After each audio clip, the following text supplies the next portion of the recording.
12వ అధ్యాయము 16వ వచనం చదువుతున్నారు. వినండి, అందరూ వినండి. ఒక పూట కూటి కొరకు తన జ్యేష్ఠత్వపు హక్కును అమ్మివేసిన ఏశావు వంటి భ్రష్టుడైనను వ్యభిచారి అయినను ఉండునేమో అనియు జాగ్రత్తగా చూచుకొనుడి. దేవునికి స్తోత్రం చెప్పండి. కొంచెం బిగ్గరగా చెప్పాలి అందరూ. తల్లి గర్భములో ఉన్నప్పటి నుంచే ఒక పోరాటం. తల్లి గర్భములో ఉన్నప్పటి నుండే ఒక వేదన, ఒక ప్రయాస. కడుపులో ఉన్నప్పటి నుండే ఒక తీరని కాంక్ష. ఏంటది? నేను జ్యేష్ఠుని కావాలి. జ్యేష్ఠత్వాన్ని, జ్యేష్ఠులుగా మార్చబడే గొప్ప భాగ్యాన్ని దేవుడు ఎవరో పెద్దోళ్ళకి ఇస్తున్నాడు. వీడు చిన్నవాడు, దేవునిలో చిన్నవాడు, ఆత్మీయతలో చిన్నవాడు. వాడికి గొప్ప దైవజనులున్నారు. ఒక నామకార్థమైన సంఘానికి వెళ్తాడు, నామకార్థమైనటువంటి వ్యక్తిగా మందిరానికి వెళ్తాడు. చాలా సభలకు వెళ్తున్నప్పుడు చాలామంది నామకార్థ సంఘాలకు కూడా నన్ను పిలుస్తుంటే వెళ్తుంటాను. అక్కడ వాళ్ళు వచ్చి నాతో మాట్లాడుతుంటారు. అయ్యగారు, నేను ఎట్లయినా ప్రభు కోసం బ్రతకాలి అయ్యగారు. మీ మాటలు ఏంటంటే నాకు ప్రభు కోసం బ్రతకాలనిపిస్తుందండి. వాడి ఇల్లు బాగలేదు, వాడికి మార్గం చూపించే వాళ్ళు సరైన వాళ్ళు లేరు. ఇట్లా నడువురా, నీకు దరిజారుతో ఇట్లెళ్ళు నానా, నీ బ్రతుకు బాగుంటుంది అని చెప్పగలిగిన వాడు ఒక్కడు కూడా లేడు. చిన్నోడు, పేరుకి చిన్నోడు, కానీ ప్రపంచానికి జ్యేష్ఠునిగా పిలువబడ్డాడు. ఎప్పటి నుండో ఎదురు చూస్తున్నాడు జ్యేష్ఠత్వం కోసం. జాక్పాట్ దొరికినట్టు దొరికింది. వేటకెళ్ళాడు, దొరకలేదు. తమ్ముడి దగ్గరకు వచ్చాడు. అరే, అన్నం అనుకున్నా కానీ కూర ఉందా? ఆకలి అవుతుందిరా, మరి కోరి.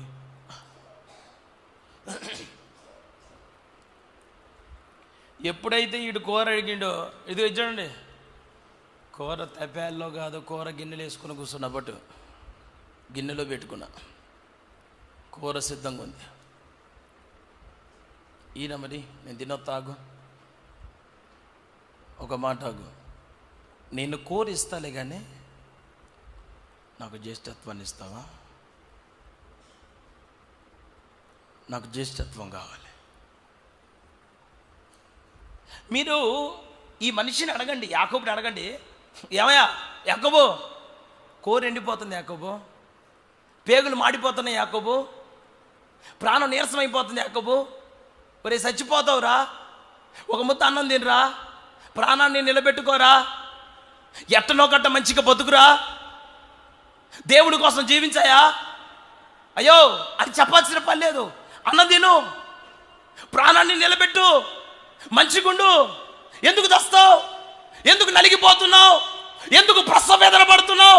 ఎందుకు తిండిని ముద్దు పెట్టుకున్నా తినలేకపోతున్నావు? నాకు జ్యేష్ఠత్వం కావాలండి. తిండి వద్దా? వద్దండి. నిద్ర వద్దండి.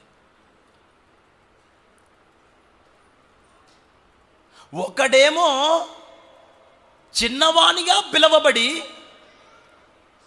ప్రార్థన అంటే ఏంటిదో తెలియకపోయినా ప్రార్థనలో, ఆత్మీయతలో, ఆధ్యాత్మికమైన జీవితాలలో చిన్నోడీడు. చిన్నోళ్ళేమో నలిగిపోతున్నారు. మేము పెద్దోళ్ళమని పోజులు కొట్టుకొని, పుట్టిన దగ్గర నుంచి మేము బైబిల్లే పట్టుకున్నామని చెప్పుకుంటున్న వాళ్ళు, పుట్టిన దగ్గర నుంచి మాకు మొత్తం తెలుసు అన్నోళ్ళు, మాకు వాక్యమంతా తెలుసు అని చెప్పినోళ్ళు, జ్యేష్ఠులు చెడిపోతున్నారు. జ్యేష్ఠులు భ్రష్టులు అవుతున్నారు. మంచి ఆత్మ సంబంధమైన సంఘాలకి పోండి, ఒక్కడిలో ఉండ మొత్తం తడిసిన కొలు కూర్చున్నట్టు కూర్చుంటారు. ఆత్మీయత ఉండదు, రోషం ఉండదు, భారం ఉండదు, త్యాగం ఏముండదు. భారం కలిగిన దైవజనుడు కష్టపడుతుంటే వాడి దగ్గర ఆత్మలు ఉండరు, వాడి దగ్గర జనం ఉండరు. ఉత్తగా పాటలు పాడి కాలం వెళ్ళబుచ్చే వాళ్ళ దగ్గర బొచ్చడం మంది ఉన్నారు. కాదు 4 లైట్లు ఆరిపి 4 లైట్లు వేస్తే ఇంకా జనం ఎక్కువ అవుతారు. ఆడ బాగుంటారు జనం.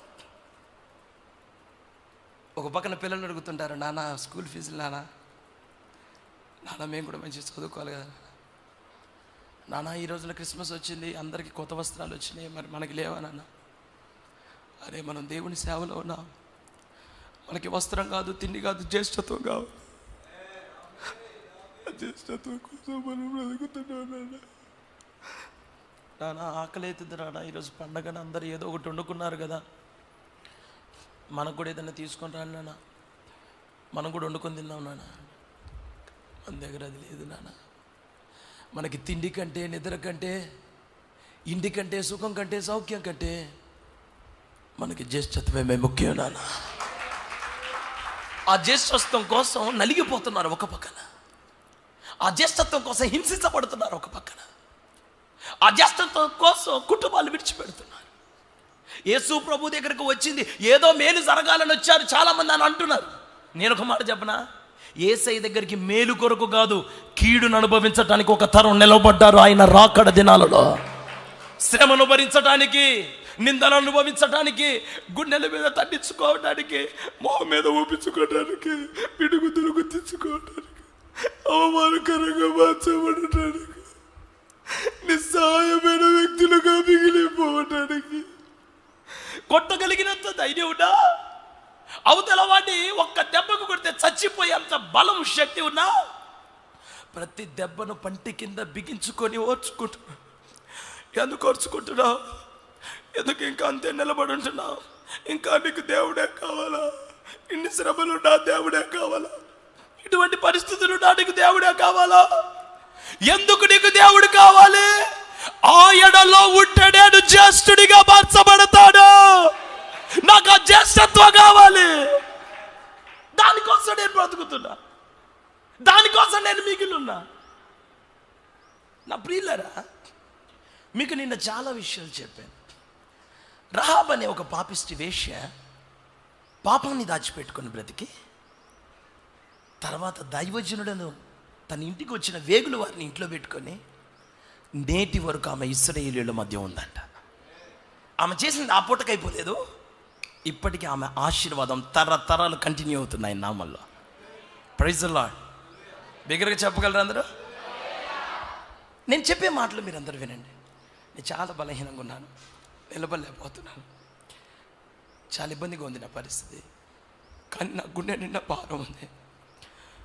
ఒక్కనే ఈ మీటింగ్ నేను 14వ తారీఖు వరకు మీటింగ్లలోనే ఉన్నాను. 14 టంగుటూరు దగ్గర చర్చ్ ఓపెనింగ్. అయ్యగారు వాళ్ళు వచ్చారా? టంగుటూరు వాళ్ళు వచ్చారయ్యా? వచ్చారా? ఓకే. వాళ్ళ చర్చ్ ఓపెనింగ్ చేసి వచ్చిన 15 నుంచి మీటింగ్లలో ఉన్నా. చాలా చాలా దూరం. 14వ తారీఖు ముందు చెన్నై నుంచి ఇటు వచ్చిన వాళ్ళ దగ్గరికి.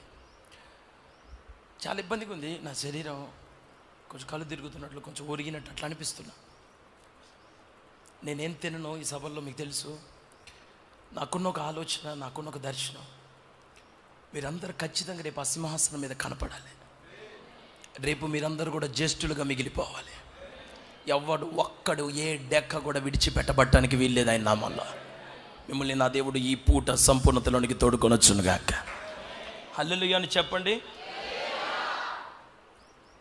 రహాబ్ అనే విషయము దైవజనులు కాపాడుకుంది. వేశ్యగా పిలువబడిన రహాబ్ అక్క మత్తయి సువార్త 1వ అధ్యాయంలో హిట్ లిస్ట్లోకి వచ్చేసింది. యేసయ్యను కన్న తల్లుల్లో ఒక తల్లి అయిపోయింది.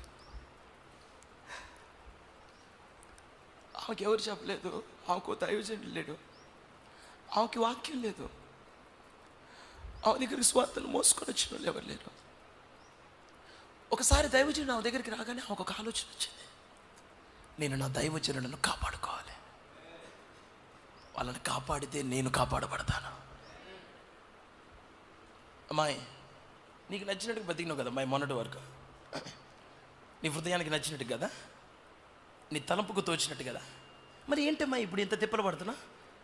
ఏంది నీ బాధ? ఏంది అమ్మాయి? ఏం కావాలి నీకు? ఇన్ని రోజులు విచ్చరుడి బతుకు బతికిన దానివేగా, ఏం కోరుకుంటావు నువ్వు? జ్యేష్ఠత్వం సార్. కడపటివాడు మొదటివాడు అవుతున్నాడు. మొదటివాడు అందరికంటే ముందు ఈ లోకంలో సృష్టించబడింది ఆదాము కదా. మొదటి మనిషి ఎవరు? ఆదామేగా. ఎక్కడికి పోయాడు ఆదాము? ఏమయ్యాడు ఆదాము? ఆదాం పేరు ఎక్కడికి వెళ్ళింది? ఆదాం ఏం చేస్తున్నాడు? ఆదాం బ్రతుకు ఎట్లుంది? ఆదాం జీవితం ఎట్లుంది? ఆదాం పరిస్థితులు ఎట్లున్నాయి? ఏం చేయటానికి ఆదాం ఇష్టపడుతున్నాడు? ఆదామా నీ పేరు ఎక్కడా? ఆది కాలంలో ఆదాము నువ్వెక్కడ? మత్తయి సువార్తలో ఆదామా నీ పేరేడా? ఏడిపోయినవురా ఓరా? భూమి పుట్టినప్పుడు పుట్టినావు కదరా నా.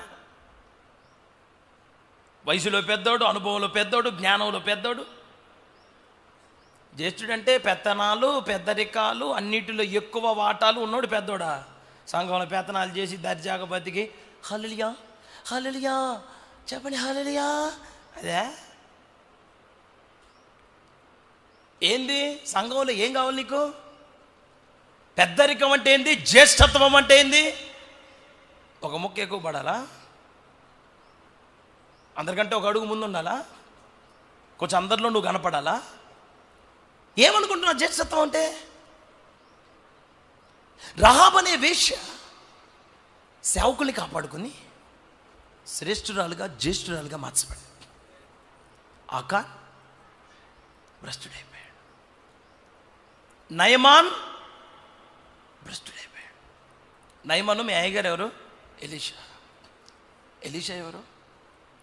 వాళ్ళ అయ్యగారు ఒకరోజు అంటాడు, అరే ఎలీషా, నాకే నా ప్రాణం మీద ఇసుకుపడుతుంది, ఈ సేవ చేయబుద్ధి కావట్లేదు, నాకు ఇసుకు కలిగిందిరా నాయన, ఏదిరా బాబు, వామ్మో నేను చచ్చిపోతున్నా, సూసైడ్ అటెంప్ట్ చేస్తుండే.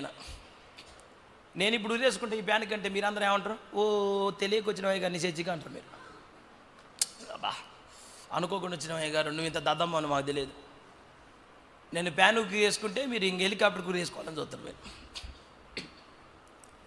నేను చచ్చిపోతున్నానయ్యా, ఇగో ఇప్పటి వరకు నన్ను వెంబడించింది చాలు, నాతో ఉన్నది చాలు, సెలవు తీసుకో, నీ దారిని నువ్వు ఉండు, నా దారిని నేను ఉంటా, నన్ను విడిచిపెట్టి వెళ్ళిపోలే అన్నాడు. అప్పుడు ఈయన ఏమంటాడు చెప్పనా? యెహోవా జీవముతోడు నీ జీవముతోడు నేను నిన్ను ఎడవను.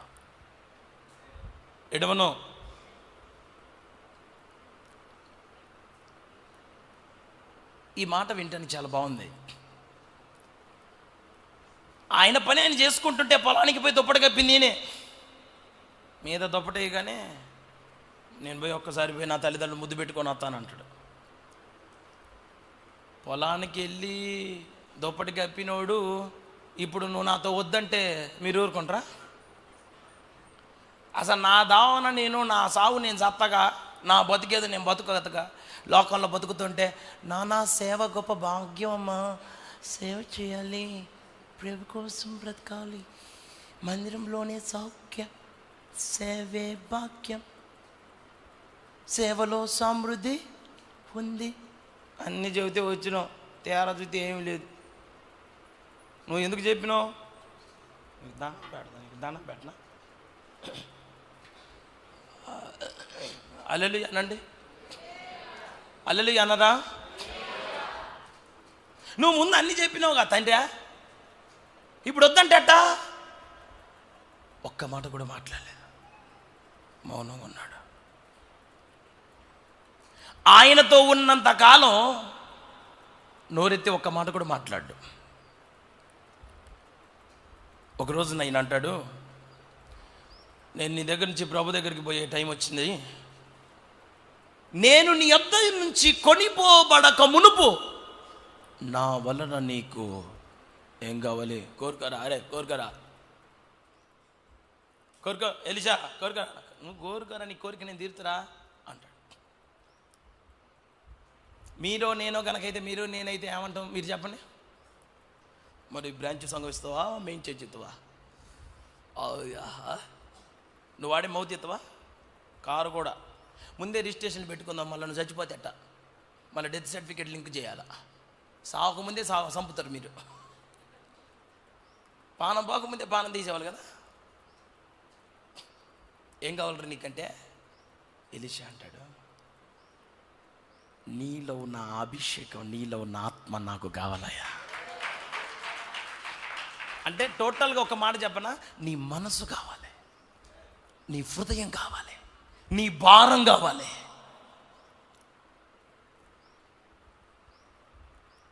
ఇట్లాంటోటి దగ్గరికి నయమాను వెండి బంగారాలు,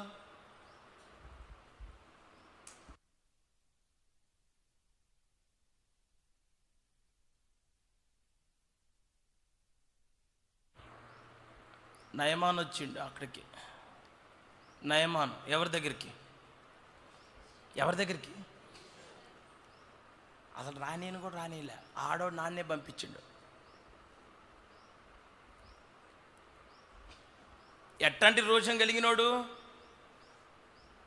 నేనే దైవజనుడిని అయితే మొత్తం ఇట్లాంటి మాటలు ఆయన దగ్గర ఉండేది. బతికున్నంత వరకు ఒక ప్రసంగం చేయలేదు తన జీవితంలో. వాళ్ళ అయ్యగారు బతికున్నంత వరకు ఒక్క దగ్గర కూడా నిలబడి కనపడలేదు. అందరిలాగానే ఒక దినాన ఎలీషా చనిపోయాడు. ఎలీషా చనిపోతే యుద్ధం జరుగుతుంటే ఒక సైనికుడు చచ్చిపోయాడని చెప్పి పైన హడావుడిగా మట్టి తీసి వీడు గల్లా గనిగిపిస్తే అవతలోడికి వీడు చచ్చిపోయాడు, ఆ రాజ్యం మీద జయం కలిగింది అని వీళ్ళు గొప్పలు చెప్పుకుంటారు. గొప్పలు చెప్పుకోకూడదంటే వీడిని కనపడకుండా చేయాలని చెప్పి సైనికులు ఏం చేశారంటే పై మట్టి తీసి ఆ మట్టి మీద ఆ చనిపోయిన సైనికుని ఆ లోపల అట కప్పిపెట్టారు. కప్పిపెట్టి వీళ్ళు ఇటు తిరిగేసరికి లోపల సచ్చినోడు కూడా వీడితో పాటు లేచొచ్చు. ఏంది నువ్వు లేచినావు? అదేందిరా, ఇప్పుడే కదా నేను సమాధి చేసింది, ఎట్ట లేచినావురా? ఏమో నాకు తెలియదు సార్, నేను ఆడ చచ్చిపోయాను అంటుండు వాడు. విషయం ఏందో చెప్పనా, ఆ పాత పెట్టినోడి కింద ఎలీషా ఎముకలు ఇంకా జీవముతోనే ఉన్నాయి. కొంతమందికి పెదాల మీద జీవం ఇట్లా అనుకుంటా, హల్లెలూయా ఇట్లా అంటే మీరు కూడా హల్లెలూయా. పెదాల మీద జీవం, కొంతమందికి కంటిలో కాటికి మీద జీవం.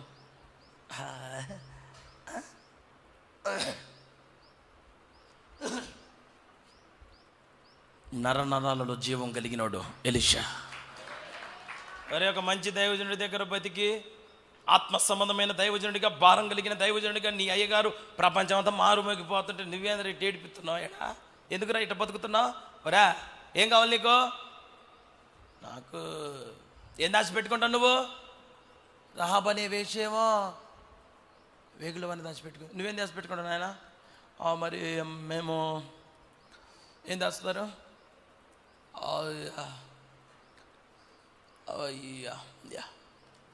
ఇయ్యా మూటలు కట్టలు.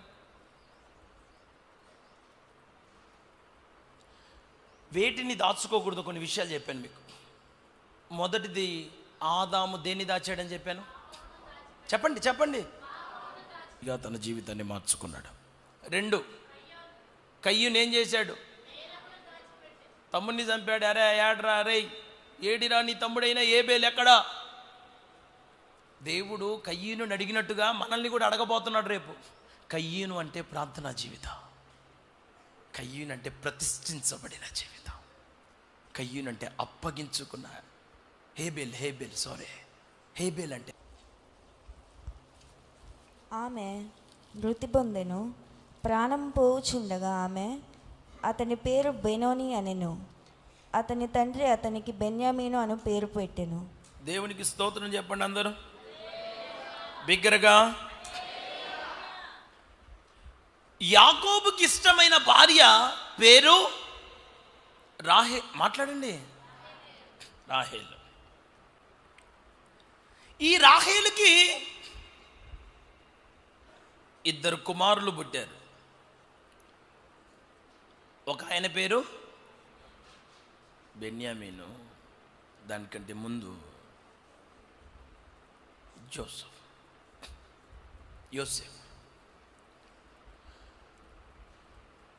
ఆ పిల్లగాన్ని కనేటప్పుడు చాలా ఇబ్బంది అయింది అక్కకి, చాలా ఇబ్బంది పడింది. ఆమె వల్ల కాలేదు. అమ్మ వీడేంది నా సావుకు వచ్చాడు, వారి నాయనో అని చెప్పి వీడు నాకు ఇంత వేదన కలగజేశాడు కనుక వానికి నేను దుఃఖపుత్రుడు అని పేరు పెడుతున్నానని చెప్పి బెనోని బెనోని బెనోని బెనోని అని చచ్చిపోయింది. అయిపోయింది ఇంక బో.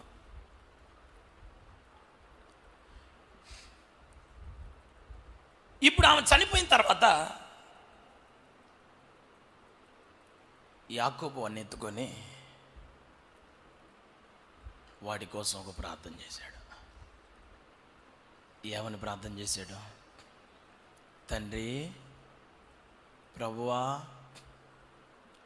తల్లి లేనోడయ్యా, దిక్కు లేనోడయ్యా, ఆదరణ లేనోడయ్యా, అందరు విసుక్కుంటున్నారయ్యా, అందరి ప్రేమను నోచుకోలేనోడు ప్రభువా, ఒక దిక్కుమాలిన వ్యక్తిగా మిగిలిపోయాడయ్యా, వీడిని కన్న వాడి తల్లే, వాడి బతుకే దుఃఖం, వాడి జీవితమే దుఃఖం, వాడి పొటకే మంచిది కాదు అని వాళ్ళ అమ్మ మాట్లాడింది. తండ్రి, ఒక్క చిన్న మనవి ప్రభువా, వాడిని నీ కుడి చేతి పుత్రునిగా మార్చుకోవా ప్రభువా, వాడి బ్రతుకు దీవెనకరంగా మార్చుకోవా తండ్రి, వాడి జీవితంలో ఉన్న దుఃఖాన్ని కొట్టివేయవా నానా అని యాకోబు బెనోని కోసం ప్రార్థన చేశాడు. వాళ్ళమ్మేమో బెనోని అని పేరు పెడితే యాకోబు ఏమని పేరు పెట్టాడు చెప్పండి? అనండి అనండి అందరూ. బెన్యామీను అనే మాటకు కుడి చేతి పుత్రుడు. యేసయ్య కుడి చేతిలో రెండు విషయాలు ఉన్నాయి. ఒకటి, ఆయన కుడి చేతిలో నిత్యము సుఖములు కలవు. వీడెప్పుడు నిత్యం సుఖంగా ఉండాలి. చిన్నోడు కదా, తల్లి అవసరత ఎక్కువ, పాలు పట్టాలి, వాడి మంచి చెడు చూసుకోవాలి, ఎప్పటికెప్పుడు తల్లి ఒడి వాడికి కావాలి. ఒంటరిగా అట్లా పడేస్తే బాగోదు కదా. అందుకోసం నీ కుడి చేతి పుత్రునిగా మార్చుకోమని నేను ఎందుకు ప్రార్థన చేస్తున్నానంటే, నీ కుడి చేతిలో నిత్యము సుఖములున్నాయి ప్రభువా. రెండవది, ఆయన కుడి చేతిలో రాజదండం ఉన్నది. అయ్యా, వీడిది దుఃఖమే, దుఃఖకరమైన జీవితమే. అయితే నువ్వు ఒక పని చేయాల, వీనిని నీవు రాజుగా, టీవీగా, టీవీతో బ్రతికే ఉన్నతమైన వ్యక్తిగా వీనిని నువ్వు మార్చు ప్రభువా అని చెప్పి వాళ్ళ నాన్న ఎవరి కోసం ప్రార్థన చేశాడు? కొంచెం గట్టి చెప్పండి అందరూ. రోజులు గడుస్తున్నాయి. బెన్యామీను పెద్దోడయ్యాడు, బెంజమిన్ ఓకే, పెద్ద పెరిగిన తర్వాత కానానులో కరువు వచ్చి, మీరు జాగ్రత్తగా వింటున్నారని నేను అనుకుంటున్నాను. ఐగుప్తులోనేమో ఆహారం ఉంది. ఐగుప్తులో ఏముంది? మాట్లాడండి. కానానులో కరువు వచ్చి, ఇది యోసేపు అన్నలు తెలుసుకొని, ఒరే నాయనా, మనకి ఇక్కడ తిండి లేదు, ఇక్కడ ఉంటే మనం చచ్చిపోతాం అని అందరూ కట్టకట్టుకొని ప్రయాసపడి ఐగుప్తుకి వెళ్ళారు. దేని కొరకు? విషయం ఏంటంటే, వాళ్ళ తమ్ముడే అక్కడ రాజై కూర్చున్నాడు. అక్కడ హల్లెలూయా అనండి, కొంచెం బిగ్గరగా చెప్పాలా. సరే, మొత్తం మీద వాళ్ళని యోసేపు గుర్తుపెట్టాడు. ఏడవటానికి ఒక గది ఎత్తుక్కొని పోయి ఏడ్చుకొని వచ్చిండు. వాళ్ళ ముందు ఏడవకుండా వాళ్ళతో మాట్లాడాడు, వాళ్ళకి ఆహారం ఇచ్చాడు. వాళ్ళని పంపించేటప్పుడు అన్నాడు, మీరేనా మొత్తం అని అడిగాడు. ఇంకోటి ఉన్నాడులే, చిన్నాడు బెంజమిన్ ఉన్నాడులే, వాడిని కూడా తీసుకొని రాబట్టి, లేకపోతే మీకు మామూలుగా ఉండదని చెప్పిండు. రాజు చెప్పేసరికి వీళ్ళు భయపడి పోయి మళ్ళీ బెంజమిన్ తీసుకొని పోతారు. మీరు ఎక్కడికి మాట చదవండి, ఆదికాండం తీయండి, మీరందరూ తీయండి, వాక్యాన్ని అందరూ ధ్యానం చేయాల. దేవునికి స్తోత్ర. 48వ అధ్యాయం, ఆదికాండం 48వ అధ్యాయం 12వ వచనం చదవండి. 48 యోసేపు 12. అతని మోకాళ్ళ మధ్య నుండి వారిని తీసుకొని అతనికి సాష్టాంగ నమస్కారము చేసెను.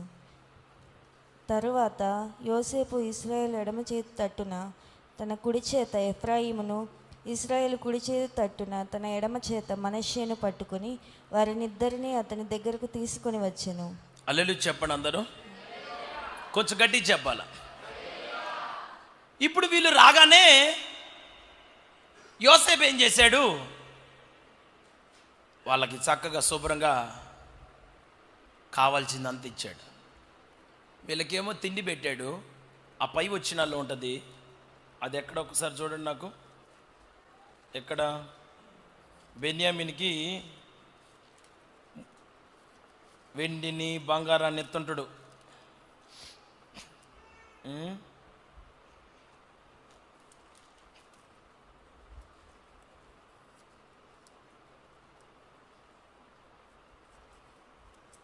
ముప్పై 45వ అధ్యాయం. ఓకే, 21 నుండి చదవండి.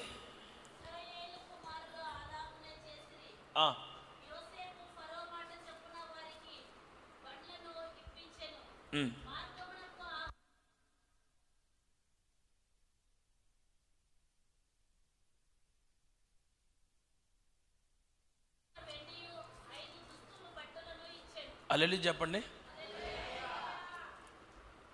మీరు విన్నారా? వీళ్ళకేం మామూలుగా ఆహారం పెట్టాడంట, బెన్యామీనుకు మాత్రం ఎంత ఎంత ఎంత 300 అనండి.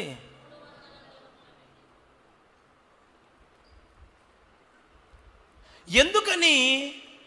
చిన్నప్పటి నుంచి వీళ్ళు మంచి తిండి తిన్నోళ్ళుగా అన్నలు, మంచి ఆహారం తిన్నోళ్ళుగా అన్నలు, అబద్ధాలాడి దుర్మార్గంగా బతికి తండ్రికి తెలియకుండా ఇష్టానుసారంగా జీవించిన వాళ్ళే కదా అన్నలు.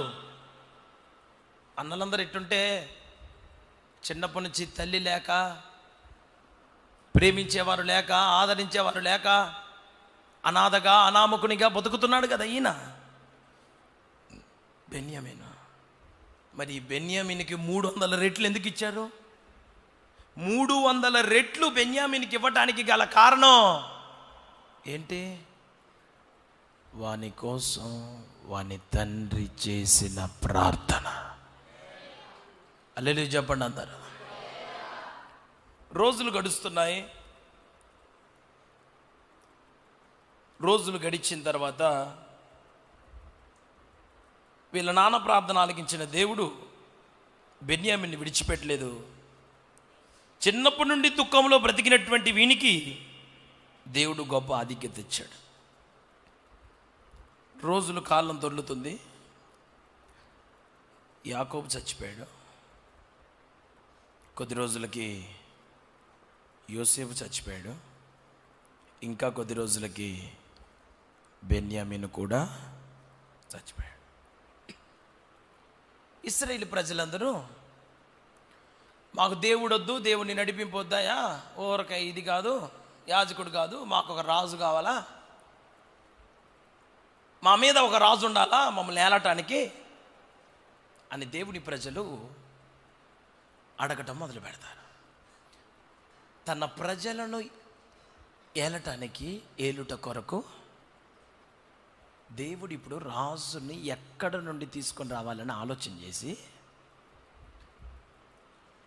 బెన్యామీను గోత్రీకుడు కీషు కుమారుడైన సౌలును ఇశ్రాయేలు ప్రజల మీద రాజుగా దేవుడు నియమించుకున్నాడు.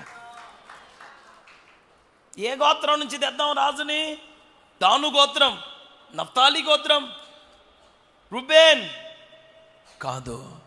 ఎవరు? బెన్యామీను. ఎందుకు బెన్యామీను గోత్రం?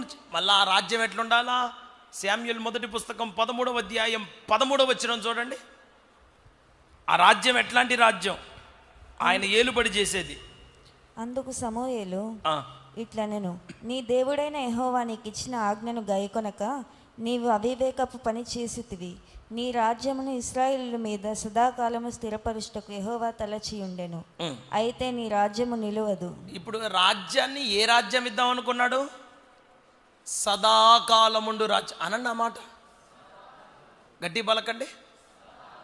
సదాకాలముండే రాజ్యాన్ని ఏలుబడి చేయటానికి దేవుడు ఎవరికి అధికారం ఇచ్చాడు? బెన్యామీను గోత్రికుడైన చెప్పండి సౌలు. రోజులు గడిచిన తర్వాత ఇక కాలం దొర్లుతుంది. యూదులు పిచ్చేశాలు వేశారు, వాళ్ళకి నచ్చినట్టుగా ప్రవర్తించారు. మరలా దేవుడు వాళ్ళని బానిసలుగా మార్చాడు. బానిసలుగా మార్చబడినప్పుడు అహష్వేరోషు రాజు కాలంలో ఆయనకు భారీగా పిలువబడుతున్నటువంటి వస్తీ యోగ్యురాలుగా ఉండక తనకు నచ్చినటువంటి రీతిలో నడిపించబడడానికి ఆమె ఇష్టపడి ఆమె బ్రతుకును ఆమె జీవిస్తుంటే 127 సంస్థానాలు, ఆ సంస్థానాలన్నిటిలో నుండి ఒక రాణి ఆ సంస్థానాలకి ఏలుబడి చేయాలి. మరి రాణి కావాలి, ఎక్కడి నుంచి తీసుకురావాలి? ఆ రాణిని ఎక్కడి నుంచి ఏర్పాటు చేయాలి? రాణి ఎట్లా సిద్ధపరచబడాలి? ఎస్తేరు పుస్తకం 2వ అధ్యాయం. ఎస్తేరు పుస్తకం 2వ అధ్యాయం 15వ వచనం చదవండి. 5 చదువు, మొదట 5:2-5. షూషను కోటలో బెన్యామీనీయుడగు కీషునకు పుట్టిన షిమీ కుమారుడగు యాయీరు వంశస్థుడైన మొర్దెకై అనొక యూదుడుండెను. విన్నారు కదా? అది ఆ మాటను మనసులో పెట్టుకోండి, ఓకేనా?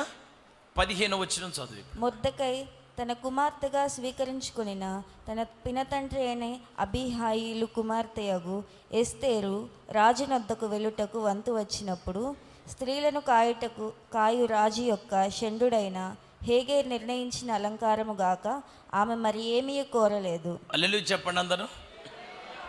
నా వైపు చూడండి.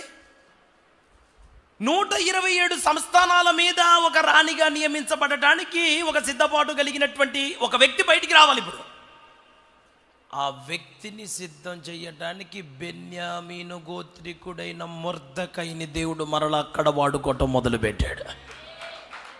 అంటే రాజు ఎదుట ఒక రాణిగా, ఒక వధువుగా, ఒక రాజు ఎదుట ఒక రాణి ఆస్థానములో ఆ రాజరికాన్ని అనుభవించటానికి దేవుడు ఎవరికి ఆ కృప అనుగ్రహించాడంటే ఆ స్థితిలో కూర్చోబెట్టుట కొరకు బెన్యామీను గోత్రానికి చెందిన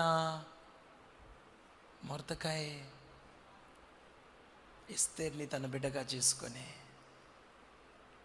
తల్లిగా చేసుకొని, తల్లిగా మార్చుకొని, తన బిడ్డగా మార్చుకొని, మీకు అసలు విషయం చెప్పడానికి, మీకు అర్థం కావడానికి ఈ విషయాలు చెప్తున్నాను. క్రొత్త నిబంధనలో ఒక అత్యద్భుతమైన సేవ చేశాడు ఒక దైవజనుడు. ఆయన పేరు అపోస్తలుడైన పౌలు. ఒక డైమండ్ ఆయన. సేవ అంటే ఇంక అట్లా, దైవజనుడు అంటే ఇంక ఆయనే. మాట్లాడితే ఇంక ఏడవాలి మనం. గుండె నిండా భారం కలిగినోడు ఆయన. ఇప్పుడు మీరు వినండి, ఎవ్వరు చేయలేనంత సేవ, 3 ఖండాలకి సువార్తను పట్టుకోగలిగినటువంటి ఒక దర్శనముతో నింపబడిన సేవ తన చిత్తములో క్రొత్త నిబంధన సంఘానికి దేవుడు చెయ్యదలుచుకొని ఎన్నుకున్న వ్యక్తి పేరు అపోస్తలుడైన పౌలు. మరి ఆ పౌలు ఎవరు? చదవండి ఆ మాట కూడా చదవండి. పౌలు ఎవరు? ఫిలిప్పీలకు రాసిన పత్రిక 3వ అధ్యాయం 5వ వచనం. ఫిలిప్పీలకు రాసిన పత్రిక 3వ అధ్యాయం 5వ వాక్యం. 8వ దినమున సున్నతి పొంది తిని ఇశ్రాయేలు వంశపు వాడనై బెన్యామీను గోత్రములో పుట్టి హెబ్రీయుల సంతానమైన హెబ్రీయుడనై ధర్మశాస్త్ర విషయమై పరిసయుడనై ఆసక్తి విషయము సంఘంను హింసించువాడనై. వింటున్నారా మీరంతా? ఎవరంట ఈ పౌలు? ఏ గోత్రానికి చెందినోడు? ఊరి నాయనో, పాత నిబంధన కాలంలో ఎప్పుడో ఒక్క ముఖ ప్రార్థన చేసిండు వాళ్ళ నాన్న. అయ్యా వీడిని నీ కుడి చేతి పుత్రునిగా చేసుకోయా, వీని బ్రతుకును దీవెనకరంగా మార్చయ్యా అని ప్రార్థన చేస్తే ఆ ప్రార్థన దేవుడు కొత్త నిబంధన మహిమ కలిగినటువంటి సేవ చేయించటానికి ఎవరిని ఏర్పాటు చేసుకున్నాడంటే బెన్యామీను గోత్రికుడైన సౌలుని దేవుడు నియమించుకున్నాడు. ప్రైజ్ ది లార్డ్, హల్లెలూయా.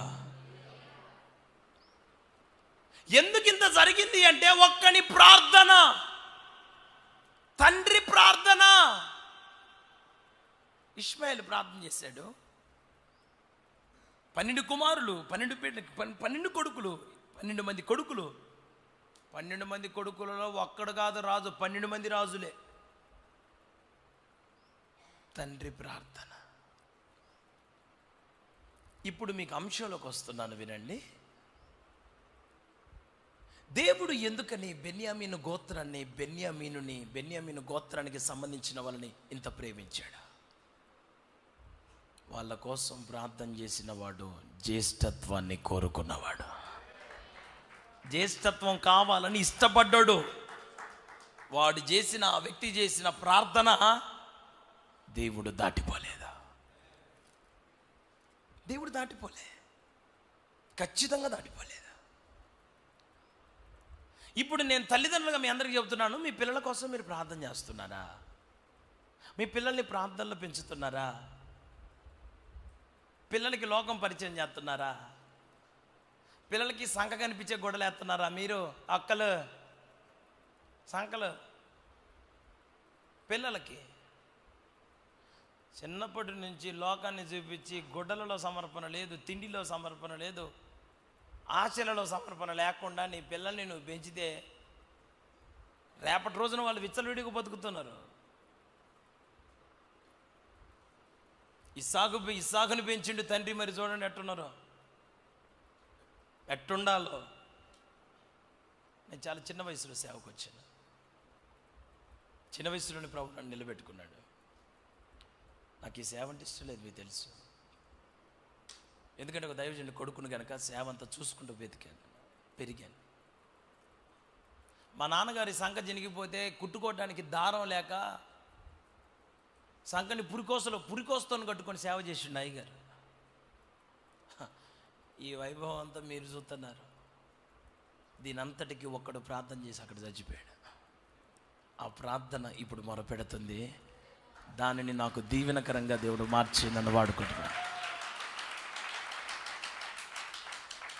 హల్లెలూయా చెప్పండి అందరూ, బిగ్గరగా చెప్పరా. నేను అనే మాట మీకు రీచ్ అవ్వాలి. ఈ పూట నేను చాలా త్వరగా మిమ్మల్ని ముగిస్తాను, మిమ్మల్ని చాలా తొందరగా పంపిస్తాను. అయితే మీకు ఈ విషయాలు అర్థం కావాలి. సరే, ఇప్పుడు యోసేపుకి కొడుకులు ఉన్నారు. యోసేపుకి కొడుకులు, ఆ యోసేపుకి 2 కొడుకులు, పేర్లు చెప్పండి. మనష్షే. ఇప్పుడు ఈయన పద్ధతి ఎట్లుందో మీకు కొన్ని విషయాలు అర్థం కావాలి. మీకు ప్రతి ఒక్కరికి తెలియాలి, ప్రతి ఒక్కరు తెలుసుకోవాలి. దేవుడు ఈ పూట నిశ్చయంగా మనకి తెలియచేయును గాక. ఆ మనసుతో దేవుడు మనని నింపును గాక. ఆ హృదయాన్ని ప్రభు మనకి కలగ చేయును గాక. యోసేపు రాజుగా ఉన్నాడు. యోసేపు మంచి కేడర్లో బతుకుతున్నాడు. మంచి జీవితం యోసేపుది, ఉన్నతమైన జీవితం, అద్భుతమైన జీవితం, శ్రేష్టమైన జీవితం. ఎవరు యోసేపు? యోసేపు జీవితం ఏంటి? యోసేపు బ్రతికేంటి? ఫరో ఇంటికేమో దేవుడు, ఐగుప్తుకేమో రాజు, ప్రపంచానికేమో అన్నదాత. తిరుగులేని బ్రతుకు. ఎంత అద్భుతమైన జీవితం ఈయన సొంతం. హాయిగా దర్జాగా బతుకుతా ఉన్నాడు యోసేపు. వాళ్ళ నాన్న అనారోగ్యానికి గురయ్యాడని ఒక విషయాన్ని విన్నాడు. మీరు జాగ్రత్తగా వినాలి. ఇప్పుడు పాయింట్ చెప్తాను చూడండి. మీరు రేపు దీవెనకరంగా మార్చబడుట కొరకు, మీ కొరకు జ్యేష్ఠత్వాన్ని కోరుకున్న తండ్రులు మీకు గనక ఉంటే, మీరు అనాథలైన పుట్టిన దగ్గర నుంచి మీరు ఒంటరి వారైనా, బెన్యామీనులాగా దుఃఖముతో బతుకుతున్న వాళ్ళైనా, మిమ్ములను పట్టించుకునే దిక్కు లేకపోయినా, మీకోసం ఒక తండ్రి ఈ లోకంలో లేకపోవచ్చు, కానీ మిమ్ములను రేపు షూషోను కోట కంటే ఘనమైన కోటగా పిలువబడుతున్న ఆయన రాజ్యములో నిన్ను నిలవబెట్టుటకు దేవుడు నీకు ఆత్మీయ తండ్రులను ఏర్పాటు చేశాడు. ఈ కాలంలో ఆత్మీయ దైవజనుని పెట్టాడు. నన్ను 60 సంవత్సరాలలో నా నడిపింపుకి అప్పగించుకున్నాడు. అయ్యా అయ్యా అయ్యా అని పిలుస్తుంటారు. చాలా పెద్ద వయసులో ఉన్నోళ్ళు నా నడిపింపుకి అప్పగించుకొని అయ్యా నాన్న అని నన్ను పిలుస్తుంటారు. నేను వాళ్ళ పిల్లలకు ఉన్న వయసు కూడా నాకు ఉండదు. అంటే తండ్రి అంటే ఏంటి? అసలు తండ్రి ప్రార్థన మనకి ఎంత అవసరం? అసలు ఆత్మీయ తండ్రితో మనకి ఉన్న సంబంధం ఏంటి? ఎందుకు తండ్రి కావాలి? 48వ అధ్యాయం 12వ వచనం చదువుతున్నారు, చూడండి. యోసేపు అతని మోకాళ్ళ మధ్య నుండి వారిని తీసుకొని అతనికి సాష్టాంగ నమస్కారము చేసెను. తరువాత యోసేపు ఇశ్రాయేలు ఎడమ చేతి తట్టున తన కుడి చేత ఎఫ్రాయిమును, ఇశ్రాయేలు కుడి చేతి తట్టున తన ఎడమ చేత మనష్షేను పట్టుకొని వారినిద్దరిని అతని దగ్గరకు తీసుకుని వచ్చెను. మనష్షే పెద్దవాడైనందున ఇశ్రాయేలు తన చేతులను యుక్తిగా చాచి చిన్నవాడైన ఎఫ్రాయిము తల మీద తన కుడి చేతిని, మనష్షే తల మీద తన ఎడమ చేతిని ఉంచెను. అతడు యోసేపును దీవించి, నా పితరులైన అబ్రహాము ఇస్సాకులు ఎవని ఎదుట నడుచుచుండిరో ఆ దేవుడు, నేను పుట్టినది మొదలుకొని నేటి వరకు ఎవడు నన్ను పోషించెనో ఆ దేవుడు, అనగా సమస్తమైన కీడుల నుండి నన్ను తప్పించిన దూత ఈ పిల్లలను ఆశీర్వదించునుగాక. ఆమేన్ అనండి. కొంచెం బిగ్గరగా చెప్పాలి. నా వైపు చూడండి. యోసేపు ఏ స్థానంలో ఉన్నాడు? రాజు అనండి. కొదువు ఉందా? కొరత ఉందా? చెప్పాలి మీరు. ఏదైనా లోటు ఉందా? ఇప్పుడు ఆయన ఇద్దరు పిల్లల్ని తీసుకొని పోయి వాళ్ళ నాన్న దగ్గరికి, వాళ్ళ నాన్న దగ్గర కూర్చోబెట్టి వాళ్ళ నాన్నతో అంటున్నాడు, నానా నానా నా కొడుకులు నానా, వీళ్ళిద్దరిని నువ్వు ఆశీర్వదించాలి. అసలు జరిగిన విషయం చెప్తా చూడండి. యాకోబుకి కళ్ళు కనపడట్లేదు. యాకోబు పోయి గుడిసెలో ఉంటున్నాడు. యాకోబు శరీరం సహకరించట్లేదు.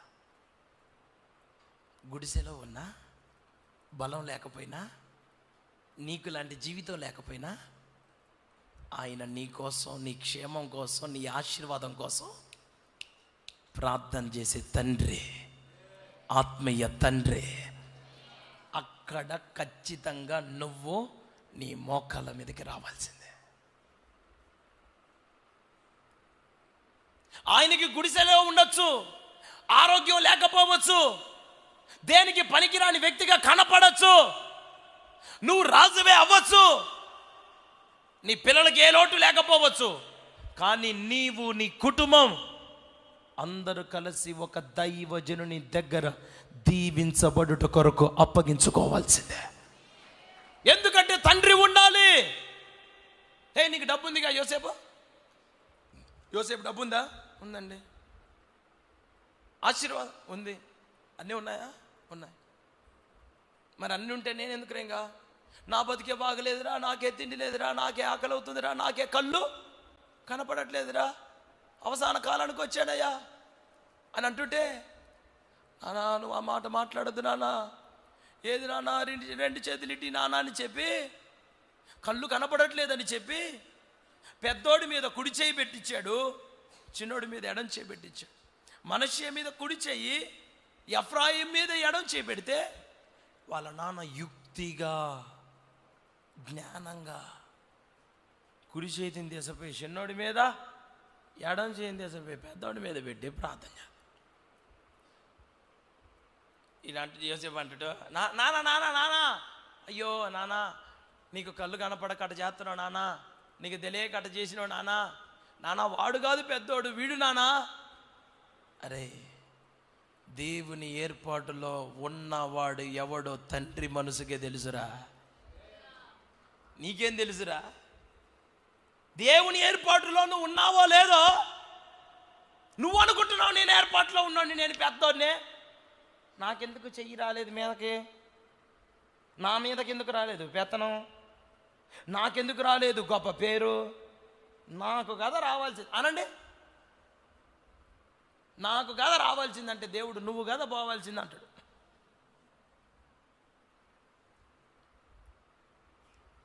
యోసేపు అంటాడు, వాడు పెద్దోన్నానా, keep you right hand on his head, నీ కుడి చేయి పెట్టినా వాడి మీద. అరే నేను నీ తండ్రిరా, దీవిస్తా. ఎవరిని ఎట్లా దీవించాలో, ఎవడిని దేవుడు దీవించబోతున్నాడో, రేపు రాబోయే కాలములో నీ జీవితం, నీ చరిత్ర ఎట్లుందో దేవుడు తన దాసునికి తెలియజేస్తాడు. ఆయన నామంలో తన సేవకునికి తెలియజేసుకుంటాడు నీ గురించే. నువ్వు పర్టికులర్గా నా దగ్గరకు వచ్చి చెప్పాల్సిన పని లేదు. నేను ఫలానా and so and so etcetera and so అని కాదు. అసలు నాకు నువ్వు ఇష్టం కార్డు ఇవ్వాల్సిన పనిలే. నువ్వు ఒక ఫలానా ఒక బోర్డు మెల్లో తగిలించుకొని నా దగ్గరికి రావాల్సిన పనిలే. నేను ఫలానా ఇదేను నువ్వు చెప్పాల్సిన పనిలా ఏం కాదు. మొత్తం తండ్రికి తెలుసు. మొత్తం మీద ఇద్దరిని ఆశీర్వదించాడు, ఇద్దరిని దీవించాడు. పెద్దోడి మీదకి ఏమో ఎడం చేయబోయింది, చిన్నోడి మీద ఏమో కుడి చేయి. ఇప్పుడు మీకు అసలు విషయాలు చెప్తాను. ఇంత రాజైనా ఎందుకని తండ్రి దగ్గర ప్రార్థన చేయించుకుంటున్నాడు? ఆయనే నలుగురికి సలహాలు ఇస్తున్నాడు. చెయ్యండి, ఉండండి, రండి, పోండి, అరే వీడిని చంపండి, వాడిని బతక, ఇన్ని అంటున్నాడు కదా. ఇన్ని మాటలు మాట్లాడుతున్నప్పుడు నువ్వే సలహాదారుడిగా ఉన్నావు, నువ్వే మంచి స్థితిలో ఉన్నావు. మీ అయ్యగారికి బండి లేదు, మీ అయ్యగారికి ఇల్లు లేదు, మీ అయ్యగారికి సరైన గుడ్డ లేదు, చినిగిపోయిన గుడ్డలు వేసుకొని మీ అయ్యగారు ఉన్నాడు, దిక్కు దివాన్ లేకుండా బతుకుతున్నాడు, మీ అయ్యగారు బతుకు అట్టుంది. మరి నువ్వేందట? ఆయన ప్రార్థన చేస్తా నీకు ఏమైనా వచ్చిందా? అయ్యగారి ఇంట్లోనే బియ్యం లేవంటగా ఆయన ప్రార్థన చేస్తే నీకే వచ్చింది. ఆయనకి కళ్ళు కనపడకపోవచ్చు, మీ అయ్యగారి ఒంటి నిండా రోగాలు ఉండొచ్చు, మీ అయ్యగారు దేనికి పనికిరాని వ్యక్తిగా, ఒక్క అడుగు కూడా తీసి బయటికి వెయ్యలేని వ్యక్తిగా మీ అయ్యగారు కనపడచ్చు. ఒకటి మాత్రం నిజం, ఆయన నిన్ను దీవిస్తే తప్ప నీ రాజ్యం నిలబడదు. నువ్వు ఒక దీవెనకరమైన వ్యక్తిగా నీ పిల్లలు మార్చబడలేరు. అది జరగాలి అంటే తండ్రుల చేతులు పిల్లల మీద ఎల్లప్పుడూ చాపబడాలి. స్తోత్రం అని చెప్పండి అందరూ. ఇప్పుడు మీకు ఒక్కొక్క విషయం చెప్తాను. అసలు తండ్రులకి ఎందుకని మనము ఇట్లా అప్పగించుకోవాలి? అసలు తండ్రితో మనకున్న సంబంధం ఏంటిది? దేంట్లో మనకి కనెక్షన్ ఎక్కడ దొరికింది? కొరింథీయులకు రాసిన మొదటి పత్రిక 4వ అధ్యాయం 15వ వచనం చదవండి. మొదటి కొరింథీ 4:15. క్రీస్తునందు మీకు ఉపదేశకులు 10,000 మంది ఉన్నను, తండ్రులు అనేకులు లేరు.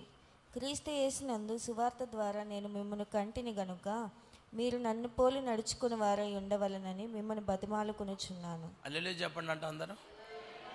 నా వైపు చూడండి. లోకములో మీకు ఉపదేశకులు 10,000 మంది ఉండొచ్చు.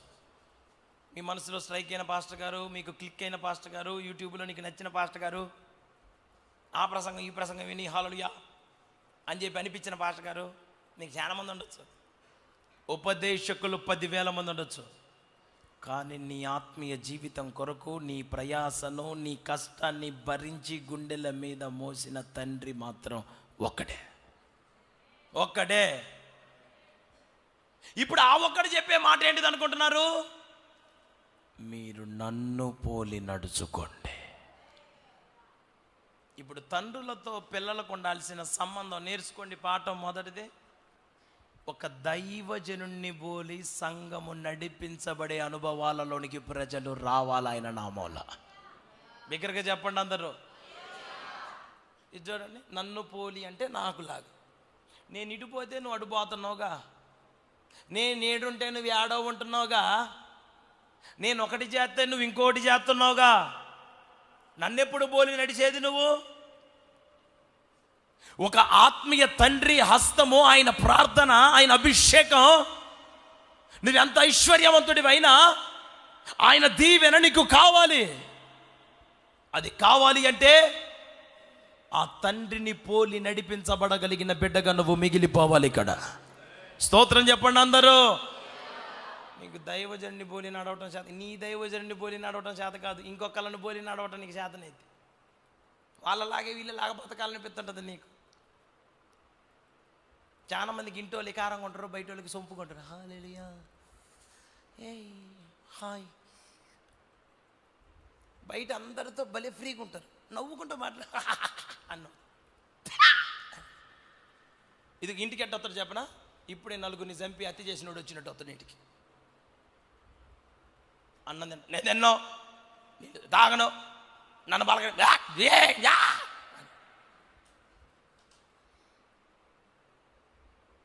పుతోని దయ్యం పెట్టినోడు చేసినట్టు చేస్తుంటాడు. ఇంటి వాళ్ళతోనేమో విరోధమా, బయట వాళ్ళతోనే హ్యాపీయా? ఎవరిని పోలి నడుద్దాం అనుకుంటున్నావు నువ్వు? దేవుడు నిన్ను ఆత్మీయంగా నడిపించడానికి ఒక తండ్రిని ఇచ్చాడు కదా. ఆ తండ్రిని పోలి నడిపించ బలగడిగినటువంటి యోగ్యునిగా, యోగ్యురాలిగా నువ్వెందుకు మిగిలిపోకూడదు ఈ పూట? అసలు ఒక మాట నేను మిమ్మల్ని అడగాలి, ఆ పోలి నడవగలిగినటువంటి తండ్రులు మీకున్నారా? కొంచెం ఆయన అడుగుజాడల్లో నడిస్తే కొంచెం దైవికమైన వ్యక్తులంగా మార్చబడగలము అన్న ఆలోచనలు ఏమన్నా కలుగుతున్నాయా మీకు? ఒకవేళ కలిగితే ఆ తండ్రులను విడిచిపెట్టని యోగ్యులుగా మీరు కూడా మిగిలిపోదురుగాక ఆయన నామల్లా. బిగ్గరగా చెప్పండి అందరూ, కాస్త ఉజ్జీవంగా చెప్పండి. కొరింథీయులకు రాసిన 2వ పత్రిక 12వ అధ్యాయం 14 వచ్చిన నుంచి చదువు. ఇదిగో, ఈ 3వసారి మీ యొద్దకు వచ్చుటకు సిద్ధముగా ఉన్నాను. వచ్చినప్పుడు మీకు భారముగా నుండను. మీ సొత్తును కాదు, మిమ్మునే కోరుచున్నాను. పిల్లలు తల్లిదండ్రుల కొరకు కాదు, తల్లిదండ్రులే పిల్లల కొరకు ఆస్తి తగినది కదా. కాబట్టి నాకు కలిగినది యావత్తు మీ ఆత్మల కొరకు బహు సంతోషముగా వ్యయపరచదను. హల్లెలూయా చెప్పండి అందరూ.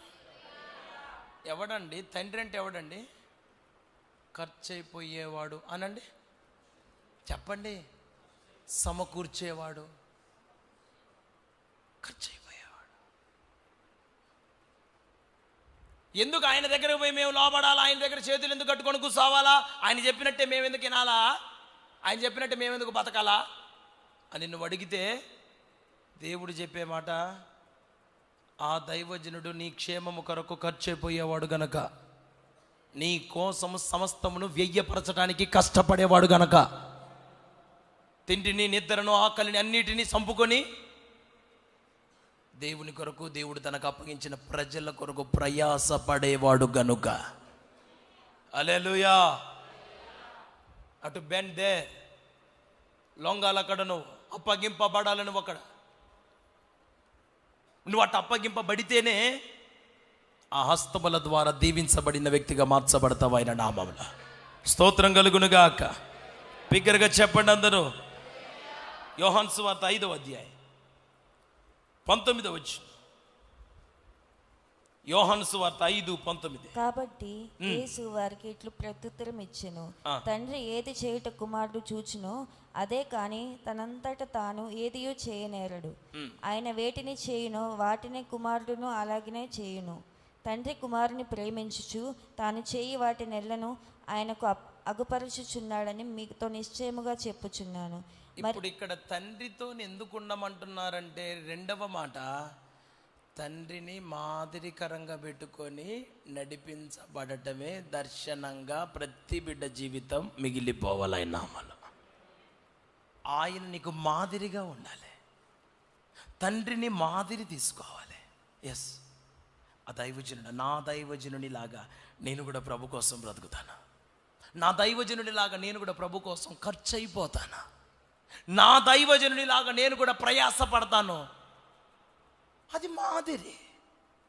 ఆ మాదిరికరమైన బ్రతుకు ఇక్కడ లేఖనాల్లో ఇక్కడున్నది కాదు, అది మన జీవితాలలో కనపడినట్లుగా మనందరము జీవించుదుముగాక. హల్లెలూయా అని చెప్పండి అందరూ. ఎందుకు ఖర్చు చేస్తున్నాడు, ఎందుకు ప్రయాసపడుతున్నాడంటే, లూకా సువార్తలో ఒక తండ్రికి 2 కొడుకులు ఉన్నారుగా, దాంట్లో చిన్నోడు ఇల్లు ఇడిచిపెట్టి పోయాడుగా, వెళ్ళాడా? ఇప్పుడు తండ్రి ఏం కోరుకుంటున్నాడు? తండ్రి కొడుకు దగ్గర నుంచి కోరుకుంటుంది ఏంటండి? వాడు ఏదన్నా తేవాలనా? ఇంటికి వస్తే సార్ చెప్పండి, ఆ మాట చెప్పండి. ఇంటికి వస్తే చెప్పింది తింటే వీడి వల్ల ఏమైనా ఉపయోగం ఉందా? మీరందరూ ఇంతమంది కూర్చున్నారు, మీ వల్ల మీ దైవజనుడికి ఏమైనా ఉపయోగం ఉందా? మీ సేవకునికి మీరు ఏమైనా ఉపయోగకరమైన బిడ్డలుగా మిగిలిపోయారా?